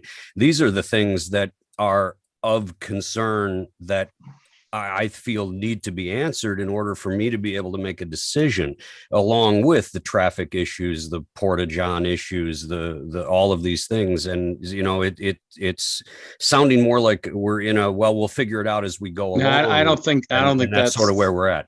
I don't think that's true at all. But there is no bit mapping or anything for the trees. We're not going to do that. All of the displays will be powered very close to the displays. All cable paths and everything will be safe, and power will be there. If security is needed, and if we feel that we absolutely need security, we would make that decision. Obviously, that's quite costly. So we're hoping that people are not going to vandalize or do damage to it. But I think, and we're happy to send you all the presentation stuff. We've done a tremendous amount of work putting this all together. We've given a lot of documentation, and if you have not seen it, we'll make sure to get it to you. Yeah, I have to say this. We were hoping to have some of that presentation tonight so that we could really give people. We were never asked that. I mean, if we were asked for that, we would have, done that. We were never asked to do that. We're not hiding anything. All of our documentation, the detail and maps, were submitted with our application, and it was our assumption that was passed along by the staff. Well, this is for the general public as well. As council people, we will get that, but for this public session, we were hoping for that. I'm sorry, my phone just went out and I saw another question. Madam Chair, this is John. I have a quick question, if you don't mind. Go ahead. Yeah, I have been a part of these internal meetings, and they were pretty informative, having various city staff on these meetings to kind of give us, prepare us, and bring up the what ifs, and some of those being pre-ticket sales, blocks of time, maximum amount of cars per night, limiting the amount of days and times. And I see here we have Chief Kahalik and Deputy Chief Walsh. I guess I'd like to ask the question to either of them to say, is there anything you feel we've missed? Any other precautions we can put in place to better serve the residents of those areas? Or any red flags? Hi, good evening. Our biggest concern really, some of what you talked about already is a concern, but for us, it's really more about the traffic and controlling the flow of traffic. And some of the issues that we were looking to get answered were more specific traffic plans, signage, where that signage is going to be placed, VMS boards, directing vehicles to the event. I know the deputy chief had mentioned a while back, as traffic increases, the Waze and Google Maps and those things, they adjust. And we expect that traffic will then get rerouted, the back way, so to speak, not coming where you expect it to come from. And we need ways to prevent that from happening so that people do get directed from exit 17 to Calf Pasture Beach and not the back way, from 14, exit 14 coming from out of town. So those are some of the things. We haven't seen any specific plans on that. Also, for vehicles that are not possessing tickets, I'm assuming there's going to be quite a few people that may not understand you need pre-tickets. So where do they get removed from the queue before they block up traffic. I know I attended the event in Wallingford last year, and I also attended an event in Terrytown last year. And the Terrytown event used 15-minute timetables for vehicles, and it was pre-ticketed. But they had people far out in front that were removing people before they even entered the queue if you didn't have a ticket for that time slot. And we were just concerned that we're going to get a lot of vehicles on Calf Pasture Beach Road or elsewhere that are not ticketed, and that number of vehicles that we expect is going to be far outweighed by people who don't understand that. So it's really more just controlling the flow and making sure the vehicles are traveling where we expect them to travel. That's really where our concern, and making sure that Beach Road stays open for the residents to access Cove Marina and also the side streets there. I'm sorry, go ahead. No, I was gonna say Jim's on also, Deputy Chief Walsh, if he has anything to add on. I know he's been looking at this quite a bit. Chief, you hit on most of the points that we have discussed. Also, emergency access to the beach has to be maintained. So northbound and southbound lanes, we have to have one free lane just in case. We need to get in there and get out of there for some reason. And to your point of controlling traffic, an adequate number of cones and barrels and signage all the way from exit 16, and probably social media So communication, like well in advance of, these are the instructions, pre-purchase tickets, these are your time slots. If you just drive up, you will not be allowed in. All that messaging needs to go out very early. But everything has to be very simple, very clear, so people don't get confused. So let me just address some of those things, because we've talked about these in our meetings and our site surveys and everything else. We plan on having very, very, very, very active social media posts, real time, what's going on with traffic. We will do that constantly. We've also said we would have messaging boards, okay? And we would have all of that. When you buy a ticket, it's going to tell you how to get there. It's going to tell you what roads to go on. We'll have a map of how to get to the park and the only acceptable ways to get in, okay? We will already do that. We will have message boards, but definitely in the social media piece, big. And when you buy a ticket, it's going to tell you how to get there. So, I mean, Jerry, do you have any comments on that? Yeah, with regard to what Chief just raised, I mean, again, it's a document that's been submitted recently to Parks and Rec, exactly determining and identifying exactly where all the turn point locations were, where we would use electronic signage, where we would use barrels, and which way the traffic would flow and why it would flow. So, again, I thought that would have been communicated to you, but I guess I assumed that, and that was an error.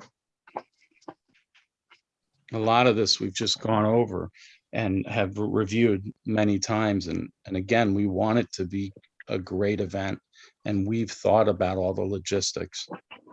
And one other question that was just raised in terms of, where lights go and how they will go. Obviously, that's a package that will be presented once we're approved and once we contract with the supplier. The suppliers are not going to come in and invest, $5,000 or $10,000 in design plans. It's essentially like building a building and telling you exactly where everything's going to be.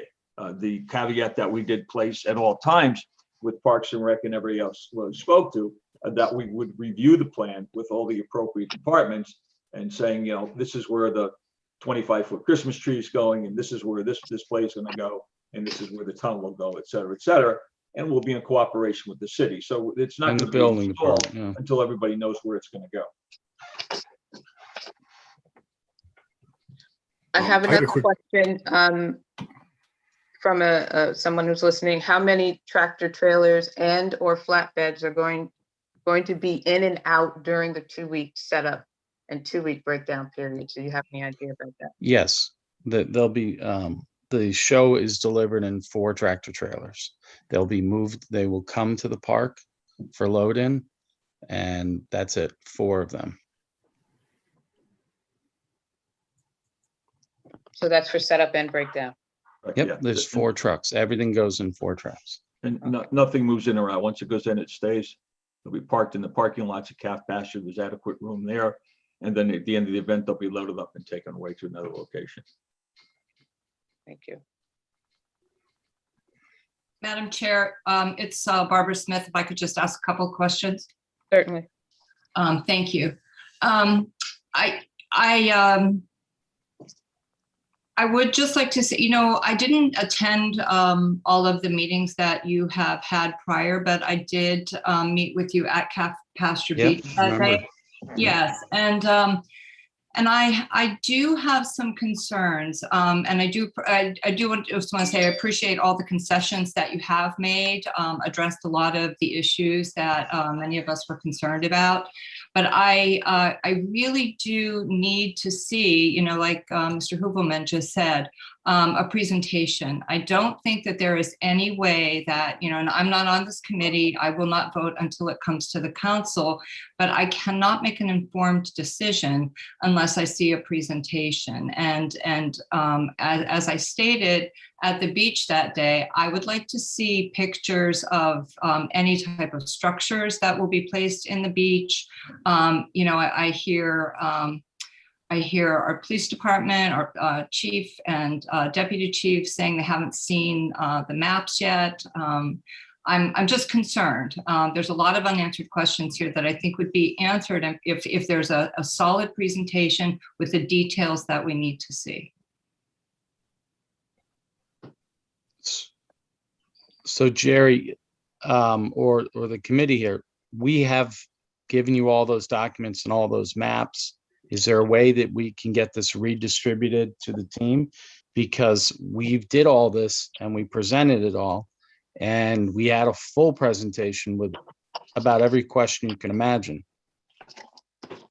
I don't think it was to the detail though that No. that is being asked for now. I mean, we didn't really see locations of traffic signage. We didn't see, for example, where volunteers are going to be stationed, how many cones you needed, what the drops are going to look like from the power, where the cords are going to be run. I mean, we did see a basic, this is where they're coming in, this is where they're going around, this is where they're going out.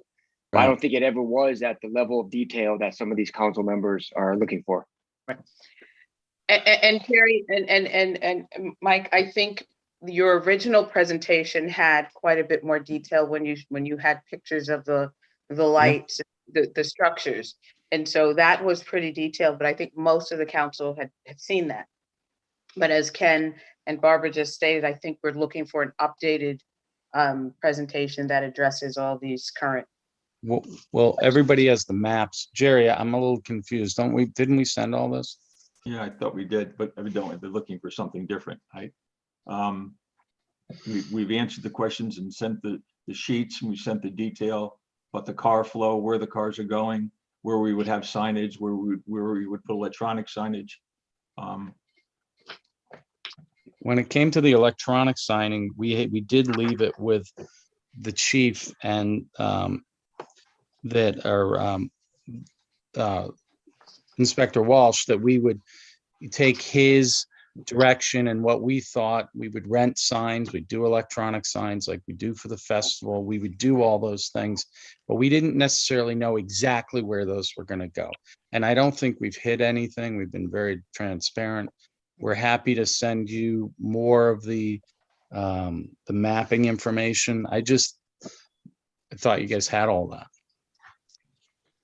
Just to add, Mr. Tony, Mr. Riley, I think the public needs to see it. Right. Okay. How does that work? How does the public see that? I think Dominique has a question. I'm sorry.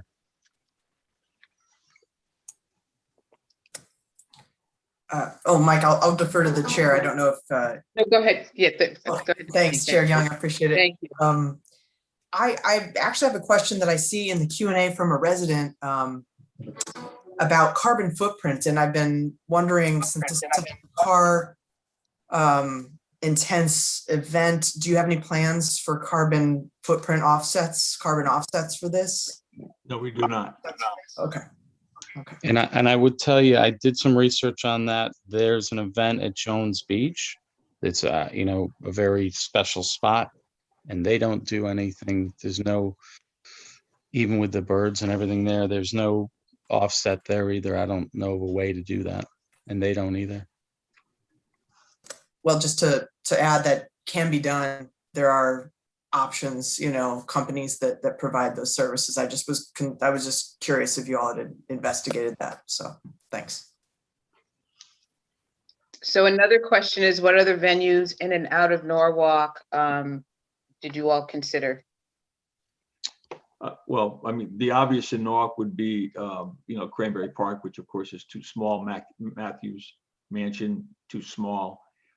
As I said from the onset, Veterans Park we considered, but again, it's a little bit too small.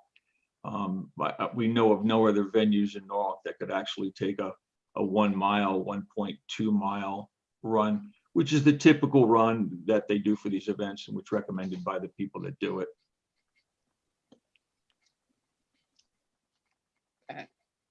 So there's another question about the Police Commission and Traffic Authority.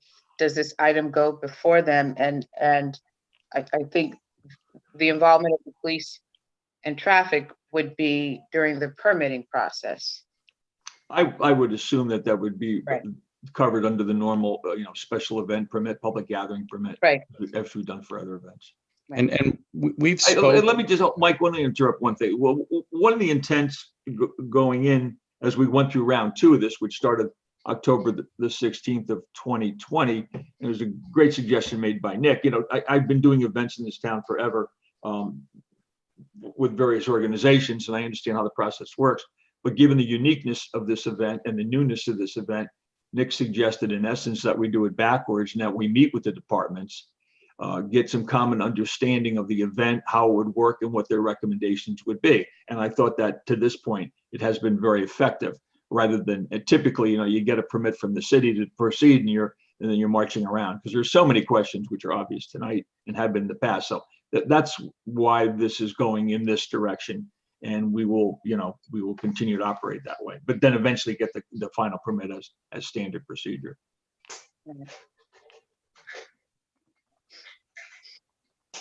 Do we have Madam any Chair, other Tom questions? Keegan. Yeah, I Yes. do. Is the intent to have this event on the actual holidays of Christmas, Thanksgiving, New Year's? Thanksgiving, yes. Christmas, probably not. We just wouldn't ask. I think I think we would pack the place, but I also think it would be unfair for our volunteers and our members to have to spend Christmas Day away from their family. So we probably wouldn't do that. But we would definitely probably run it New Year's Day.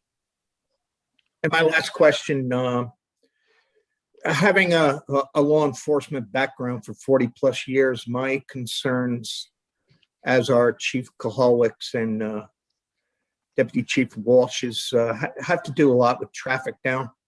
From what I'm listening, you expect anybody waiting to enter into the event to queue up on Kathpasture Beach Road. What do you expect to happen if that's not enough room? Well, the overflow would obviously move up towards Gregory Boulevard, but we don't see that happening. You can contain a significant number of cars just on Kathpasture Beach Road. I put that in one of my presentations. I don't remember the number off the top of my head, but we can hold a lot of cars there. And given the way the event is designed, at any given time, there'll be 100 to 130 cars inside the event also as they make their way through it. But beyond that, I have no other answer for your question, sir. And although again, we're hoping, the intent by going to the time blocks is you won't have this large queue of cars. It's a unique process. I think it's effective, will be effective for us. Most events, you just kind of go and hope that you can get there early enough where you don't have to wait too long. But so we're, the people that are scheduled to go from last shift 9 to 10 obviously aren't going to show up at 8 o'clock, we hope.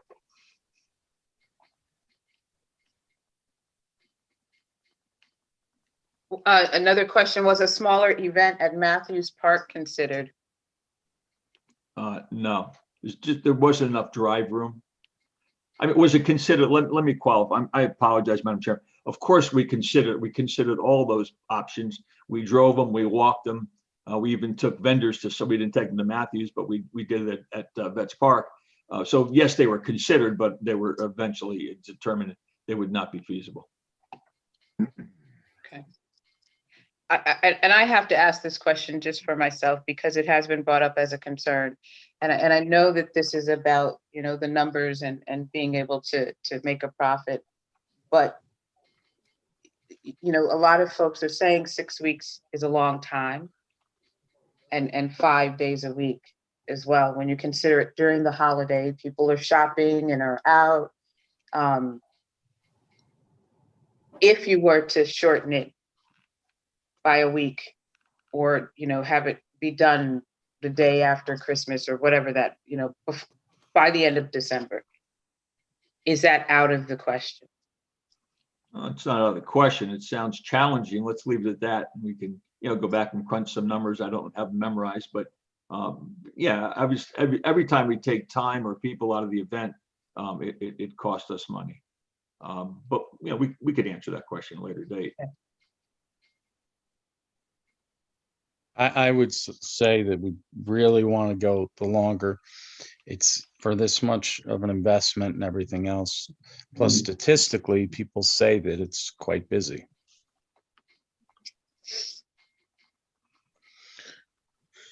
Do we have any Sure. other questions? I'm sure I have a quick, well, more of a statement. Mhm.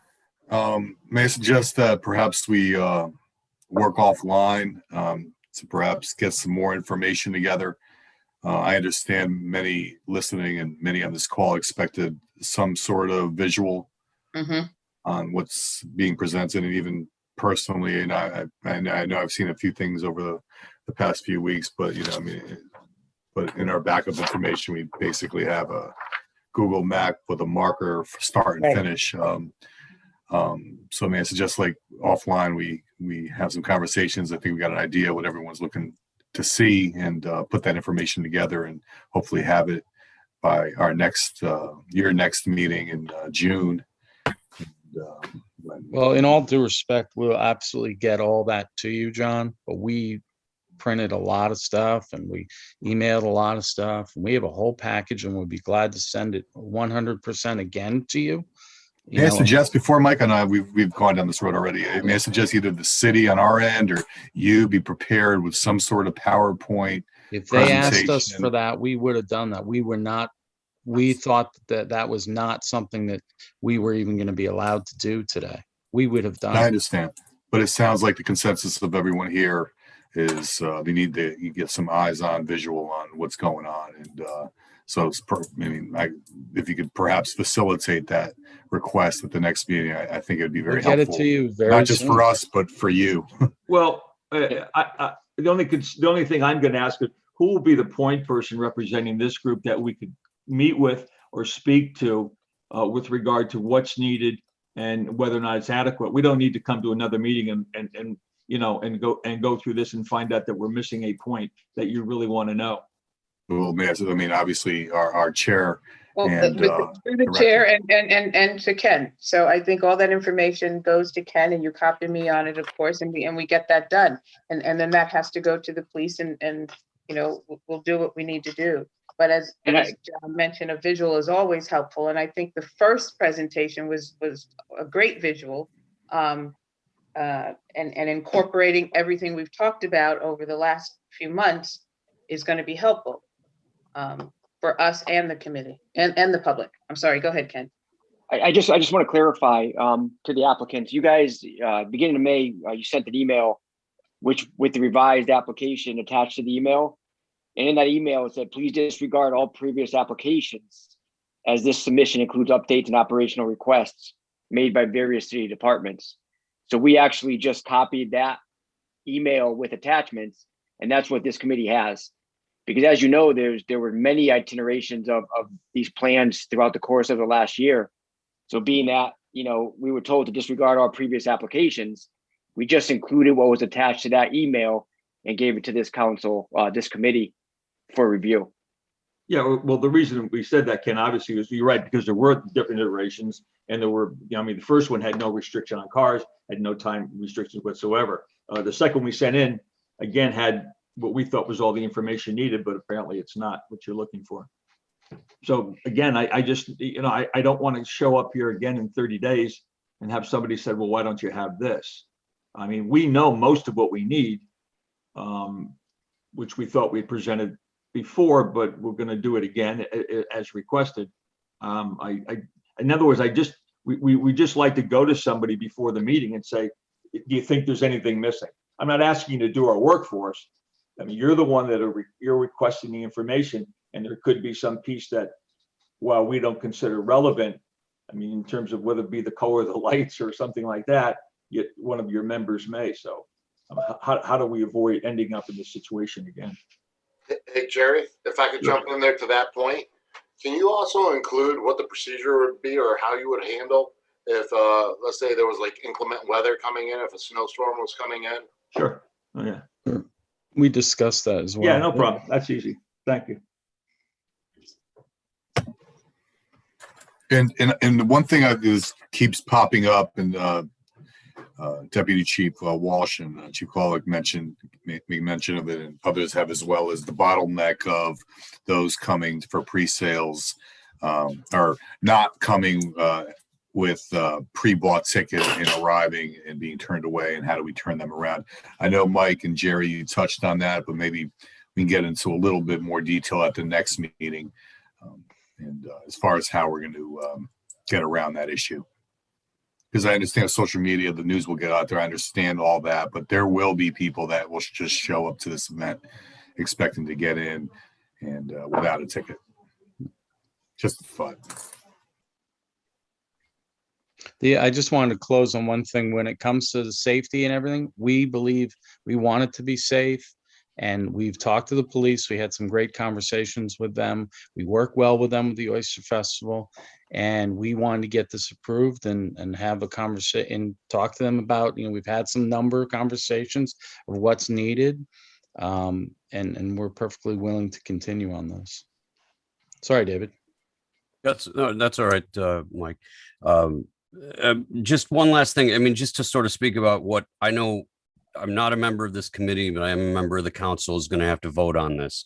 And so for me, it's a certain level of specificity. And I've spent 30 years in the entertainment and events industry, and I understand what you guys are going through to put something like this together. But I think that what we need to see is that level of specificity right now about, we propose placing a person here that's going to pull people out of the line that don't have a ticket at this point. We're going to pull, those types of things, that level of specificity. We're going to have a display at this location, this location, this location, this location. All of this could possibly change, which we know once you have a vendor, but we want to see that level of specificity in the pre-planning stage. That's going to be able to inform me to make a decision. And so that's kind of what I'm missing right now, and haven't seen that in any maps or drawings that have come forth. Okay, we'll work on that. I would say this, last year, this passed and just flying colors. And now it just seems like it's been much more complicated. But Jerry, you have anything else? No, I'm fine. Thank you. All right. Any more questions for Jerry and Mike? So I want to thank you. I have Go one ahead. question, Madam. Go ahead. There was also some discussion on limiting a time limit on when you could actually purchase tickets via the cell phone, like putting a 6-hour or 8-hour gap prior to that event. So you're not able to drive down East Avenue and buy the tickets on your phone as you're driving towards it, thus adding to the capacity of what we've already designated. So that also needs to be spelled out on what the intentions are on preventing cell phone sales as they're driving to the event. So we're going to end sales for that specific day 8 hours before the start of the event, or 6 hours to prevent that. That's all. Yeah, I don't think it would be that far.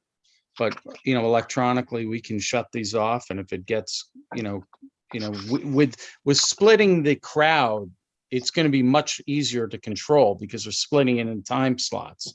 Number one. Number two, you don't want someone to be, an hour and a half, 2 hours, I think, 2 hours or something that's in Norwalk and they're like, hey, let's go to this. And there's still tickets available, because if there's not tickets available, they're not going to be able to buy a ticket. I mean, that's the key. Yeah.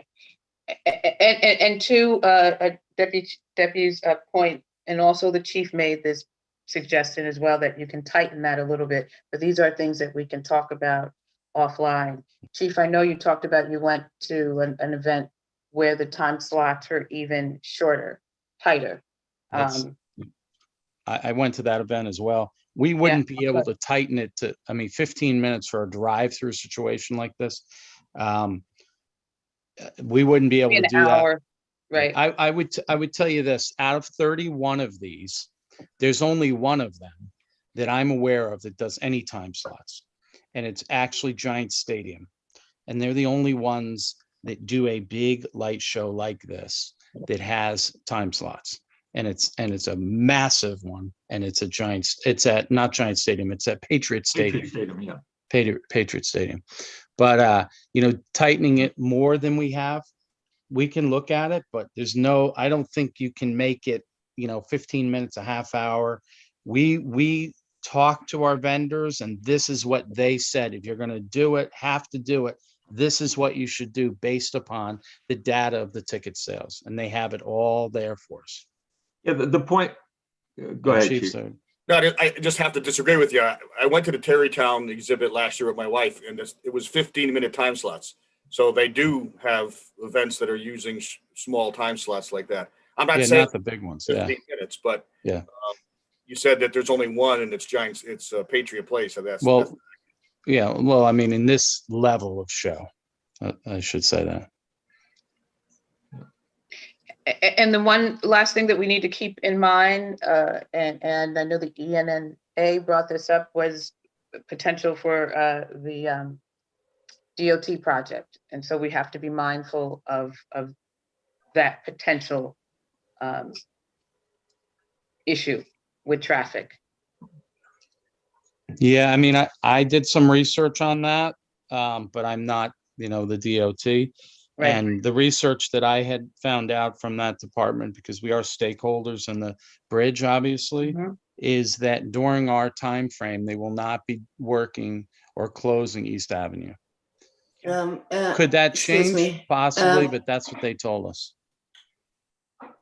Go ahead, Vanessa. Thank you. That project is scheduled to start, hopefully breaking ground June, July.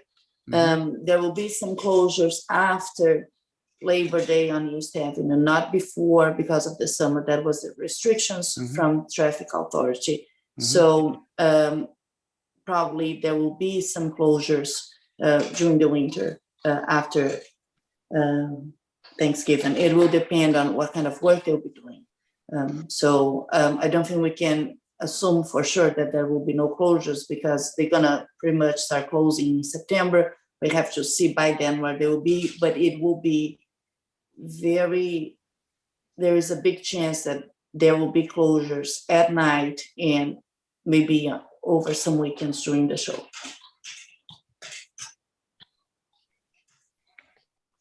Okay, it's not what they said, but whatever. I that's fine. They changed their mind before. Yeah. Okay. Thanks, everybody. All right, it's after 9, so thank you. And we will follow up. And if you can provide us with much more detail as we suggested and have requested, that would be great.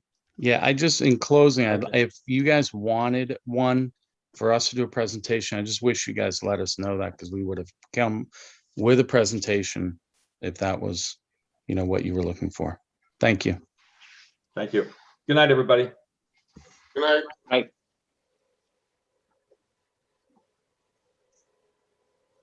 Hello? Hello. Okay, we're all here. So, a motion to adjourn. Don't we have an wait item a on minute, we're going to field talk about the service? field use. I'm sorry. Ken? Yes. So as you So know, we have- lately fields have been a hot topic in the city. So I figured it'd be good to get it on the agenda, to give you guys an opportunity to ask some questions, kind of let you know how we operate, which will probably clear up a lot of these misconceptions. I just want to start by saying the Parks Department currently has 18 staff members. We have 1 staff member assigned to the beach. We have 1 staff member assigned to Cranberry Park. We have a plumber assistant, a carpenter assistant, a maintenance trades worker, and a heavy equipment operator. So that leaves us with 10 staff for general maintenance throughout the city. As you may or may not know, we maintain over 52 sites, and 18 of those are school properties. We do Calf Pasture Beach, Shady Beach, 3 historical cemeteries, Cranberry Park, Vets Park, Oyster Shell, and the list goes on and on. During a normal course of business day, we have to put 2 men on garbage. We're picking up approximately a ton of garbage a day in our sites. We have it split in half. So within 2 days, we pick up the entire city. And when garbage, I mean garbage on school properties and park properties, not street garbage. So 2 men are assigned to garbage. We have 2 large mowers in the city. Those mowers have to go out every day because the goal is to cut every site once a day. So we're down to 5 days a week with the large mowers. So we have 2 employees. That's their job. They're on the large mowers and they cut all day, every day. We have 1 staff member assigned to lining ball fields. Lining meaning the outfield painted lines. We currently have over 13 soccer fields at Vets Park that have to be painted once a week. We have 3 lacrosse fields that we paint once a week at Vets. We have a soccer field at Cranberry, a soccer field at Flax Hill, plus all the baseball lines in the city, including the beach. So that's his weekly assignment. Typically, we average 1 staff member out per week, whether it be sick, vacation, personal time. We typically have 1 staff member out a day. That leaves us with 2 members on a trim truck, which do all this small area grass mowing, and then 2 members on our ball field truck, maintaining the ball fields. And a typical day, a dry day, we can average 8 to 9 ball fields a day, prepping what we call line and drag per day, not including the beach. And there's 3 fields at the beach. So in actuality, we're doing 11 fields a day, Monday through Friday. Throw in a rainy day, equipment breakdowns, and those are things that we have to, kind of work out among ourselves. But that's the reality of the situation. So one of the issues that we've had, and we've had it forever, is we get these schedules from the leagues. We know what fields they're using, but we don't know when they're using these fields. So in actuality, tomorrow we can have 18 fields to do because we get X amount of fields from, let's say, Cal Ripken. We get X amount of fields from Norwalk Little League. We get X amount of fields from the high schools. And then we get X amount of fields from Rowayton. So our workload is handed to us. And the way it's set up, the leagues don't know how many fields we have for the day. Knowing that we can only do 8 or 9 a day, there's days that we're faced with 15, 16 fields. And it's physically impossible for us to get all those fields done. It just doesn't work. And that's why you hear, the process is broken. It's been this way for the past 10, 15 years, because that's how business has been conducted for the past 10 or 15 years. So I've been doing a lot of thinking on this. And one of the things I would like to try is, possibly for next season, that we start setting the schedule for the leagues. So we know what leagues we have in Norwalk. We know what sites they use. It almost makes sense that we tell them, okay, on Monday, Wednesday, and Friday, these fields will be done. On Tuesdays, Thursdays, and Saturdays, these fields will be done. This way they know when they can schedule their games and they know the fields are going to be done. When we're faced with 15 or 16 fields a day, then we're left with making the decision what fields we do first. And typically we prioritize the high schools and then we work our way down through the leagues. But obviously some fields are not getting done. So then you see the post on Facebook, our field wasn't touched, and we have a game, and that makes us look bad. So we're almost put in an impossible situation. Is more staff the answer? With Parks and Rec, I can use 50 employees for the next 2 months Can I use 50 more employees in July and August? Probably not. So it's very seasonal. It's a mad dash, March, April, and May, with high school sports and all the leagues just starting up. We're just coming out of winter. A lot of times we can't even touch the fields until April because they're so wet, with the thaw. So that's kind of the reality of the situation. I do think working with the leagues and us kind of setting days that we're doing certain sites would help, because then it comes to the point where we actually dictate our workload and how many fields we can get done a day. And at least everybody knows and everybody will be on the same page, knowing that if it's Thursday, we'll be doing Anastasia and Divine. So there'll be no surprises on when they schedule their games. So obviously, I'm open to any questions. I just want to kind of give you an overview how we work as a department, our workload, our staff load, and what we have to accomplish, in our day-to-day ops. So Ken, I know before Nick left, we're talking about the calendar. So is that what you're kind of talking about, but kind of reversing it as opposed to us looking at the league's calendar schedule? They now work from the Recreation and Park schedule of maintenance. Correct. Yeah, I think the intent of the calendar was to have a master calendar that showed all the sports and leagues and when they played where. So this way, if somebody saw an open slot at Nathan Hale, Sunday at 1 p.m., they would know when they could fill in that slot with a soccer game or practice. Okay. That's kind of a different issue than the work just being handed over to us and them saying, here, get it done today. Tom? Yeah, hi, I have one question, and Ken, Sure. I've been at this for 26 years, okay? Absolutely.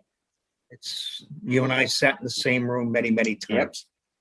When was the last time you or someone from Parks and Rec sat in the same room with, and this is not an issue in the fall.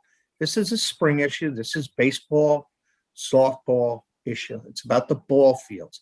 So when was the last time everybody sat in one room, had a cup of coffee, and hashed out all this stuff that's going on? And I'm going to guess never. Well, probably the last time we met was when you were there, 3, 4, maybe 5 years ago. It was a little longer than that, I think. But yeah, that was probably it. And I am in constant contact with the league officials. I talk to Andres a couple times a day, Mike a couple times a day. So we are in contact. I just don't know what the solution is. I know what needs to be done. I just don't know what the solution is. I know it's a manpower thing, and I know that, you could use a lot more guys than you have. And if we can help with that, I mean, I'm more than willing to sit and listen about the needs for personnel. But what about what you allow each of the leagues to do on their own? Okay, I read in the paper today, I don't know how true this is, that you won't let them line their own fields? No, they can. They can't do paint machines. They can do chalk lines. Why not? Why can't they do? Why not? Why not? Just out of curiosity, why can't? Well, because that's something I have one staff member doing paint, and he can easily paint all the fields. That's not an issue. Okay. The issue for us are the line and drags. So we can handle the painting. And obviously, we work under a CBA, and we're somewhat limited to what we can allow on our fields before it trips us up with the union. And that might have to be a discussion you have with, with the personnel committee. Which, I think we may have to do that, because I know, for instance, let's just talk about the Cal Ripken guys. Mm-hmm. They spend a lot of money on those fields. Okay. Yep. Somewhere, I don't know if the committee is aware of this or council members, the Cal Ripken program in the city of Norwalk has spent, in the last 5 years, you would say, Ken, probably somewhere in excess of $40,000 on the fields that they use behind Honey Hill and other places. So they're making investments. And I believe, and I've spoken to Andres about this many times, I believe that they're willing to enter into partnerships with the Parks and Rec guys to actually maintain the fields themselves to a degree, whichever allowable.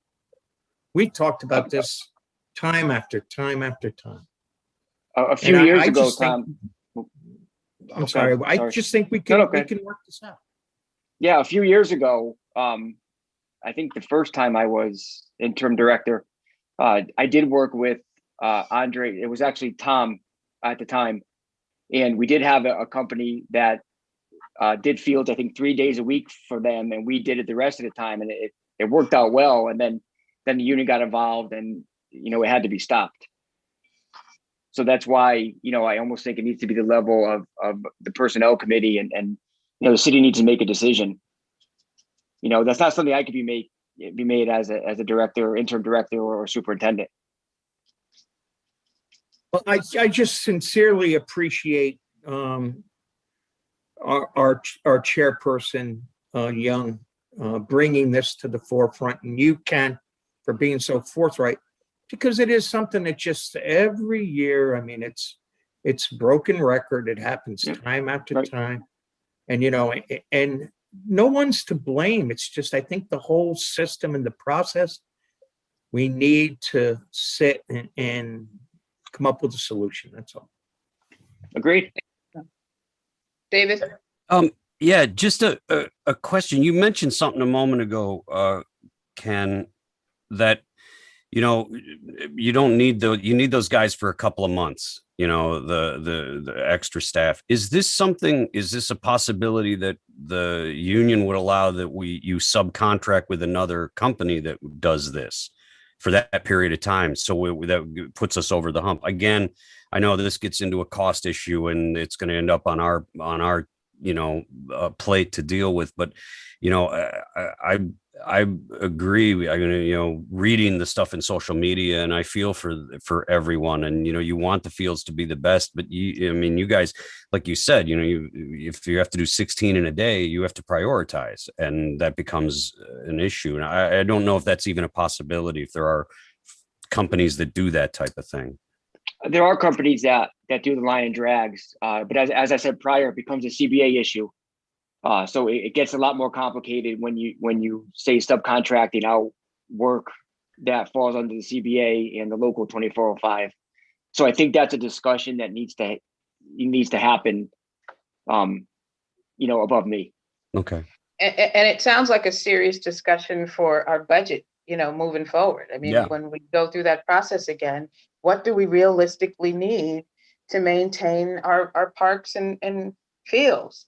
Right. I mean, I was just looking into, if we needed another ball field crew, I just getting numbers together, and I priced out one of the 3-wheel drags that we use to prep the fields, and a 3-wheel drag is now $28,000 just for her small, little field prep machine, and that doesn't include a trailer, doesn't include a pickup truck, so it gets costly, and I get that, I understand. And Ken, you said this year, within the last year or two, we've added 2 or 3 more parks or places that have to be maintained. So, well, we do. We added, Oyster Shell. Well, that was a few years ago, but Oyster Shell is new. 50 Washington is new. I mean, these parks are beautiful, but they need that level of maintenance. The new Ryan Park, takes up a lot of our resources.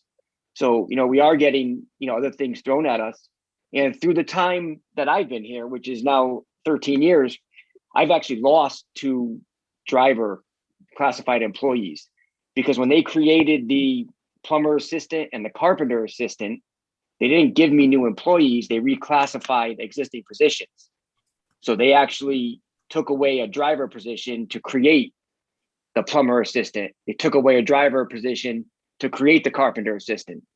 So those are actually men on the ground that were taken away from me that I would use for daily maintenance. I mean, granted, we have a ton of plumbing work and a ton of carpentry work, and those positions are needed, but it wasn't 2 additional positions. It was in lieu of. And there's a time we had 34, men in the Parks Department. Not saying we have to be at that level, but It's an issue. It is a concern. It's, and yeah, Yeah. So, all right. I And got a, go ahead, John. yeah, sorry. Yeah, just to follow up to Tom's point and to your point, Ken. I mean, my son was involved in Cal Ripken this entire until he aged out, and I mean these leagues are very open to absorbing the cost to keep these fields at their level of quality. And the issue was always the union and the kickback from them. So yeah, I strongly suggest passing this on to the personnel committee to open that dialogue and to allow these leagues to outsource some of these the maintenance of these fields. It never really sat right with me. I mean, I don't think that any jobs are at risk by outsourcing some of this maintenance. Kind of, didn't make a lot of sense to me, but I do highly recommend that this committee pass that information along to the personnel to address this issue. So I think that would solve a lot of these problems. Because I mean, I know many of them, and they're totally open to absorbing these costs. I mean, they're involved, they're engaged, they have the finances in place to help out, but yet this roadblock of union opposition was always the hitting that hard brick wall. So yeah, I think we should definitely look into that.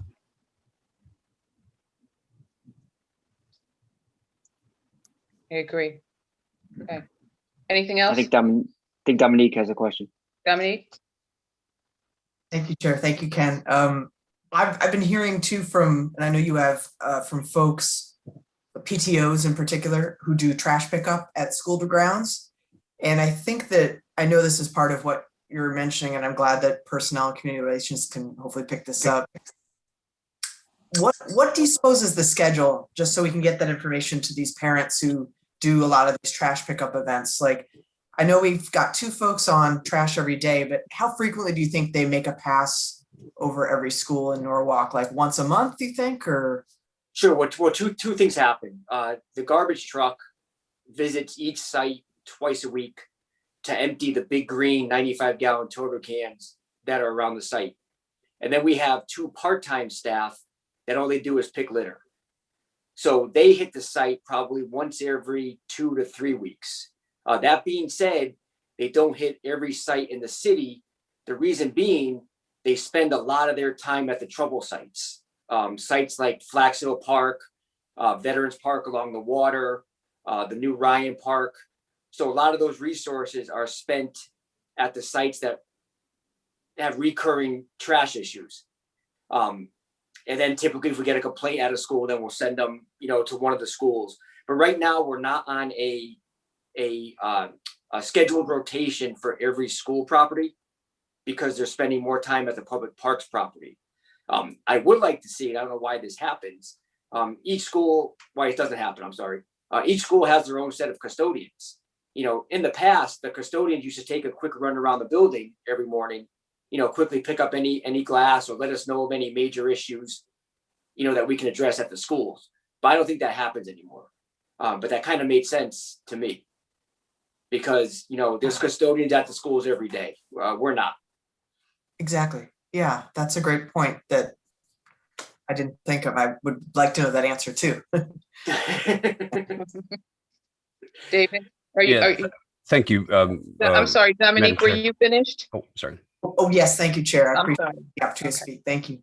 Thanks, Dominique. No, I actually want to follow up on Dominique's point that one of the schools in my constituency, it wasn't necessarily around the building. The custodians are actually taking care of stuff right around the building. It was getting out into the playground area, and that was where the big issue with the majority of the trash was.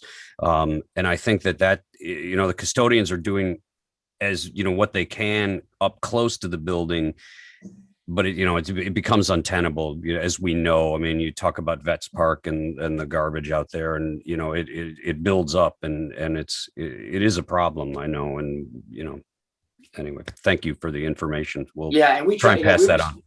We respond to playground, complaints pretty quickly because we know the dangers with children. So if we're ever made aware of glass on a playground or, needles and things, we're out there typically, if it's during business hours, within a couple hours. If I have to go out there myself, I'm out there picking stuff up.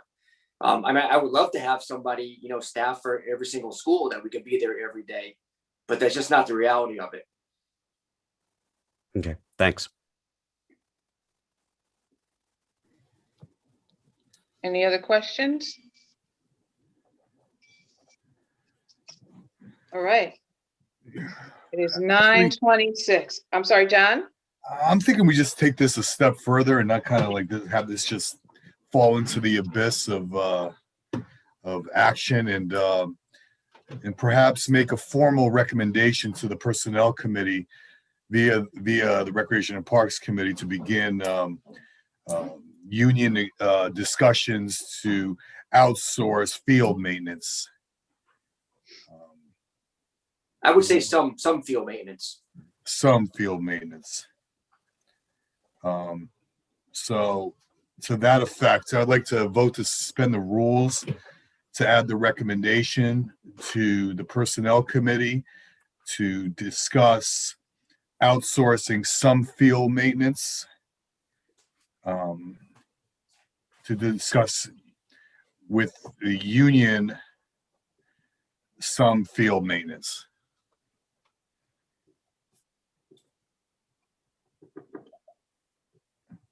Any questions or comments on that? So I guess first we would You would call have for to a vote to call suspend for the a vote rules on that. to All right. add the agenda item to make a recommendation to the Personnel Committee to begin union discussion to outsource some field maintenance. Do we want to say, okay, so we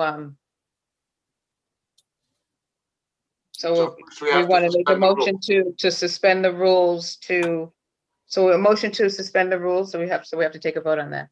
Mhm. All right? Yes? All in favor? Yes. Yes. Okay. And now to the action item. Now the action item. You can read it, John.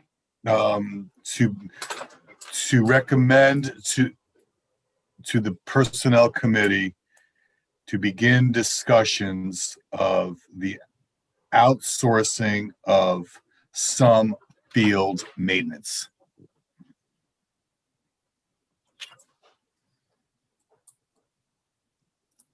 So all in favor? Yes. Yes. Yes. Okay. All right. So we'll put that down, and then I guess Ken and I will look at that and just make sure that that goes on to the Personnel Committee. And I think Barbara's on this call. I don't know if she still is. Okay. Ken, does that work for you? Yeah. Okay. Okay. John, I think that was a great idea. So we can actually get some conversation going. But I do know that Ken, the conversations had started, I think, the day after Tom and I talked. So this is a good follow-up, and to keep us on our toes and keep this in front of us and make sure that this happens. If not this season, next season. All right. So I think that's it, unless we want another half an hour or so. No, thanks. I think we've had enough. It's 9:30. So can I have a motion to adjourn? Motion to adjourn. All right, all in favor? Yes. Yes. Yes. Guys, Good thank night, you for your time. everybody. Good night, Thank everyone. you all. Thank you. Thank you, Delene. Bye. Thank you, Ken. You're welcome. Bye-bye. Bye.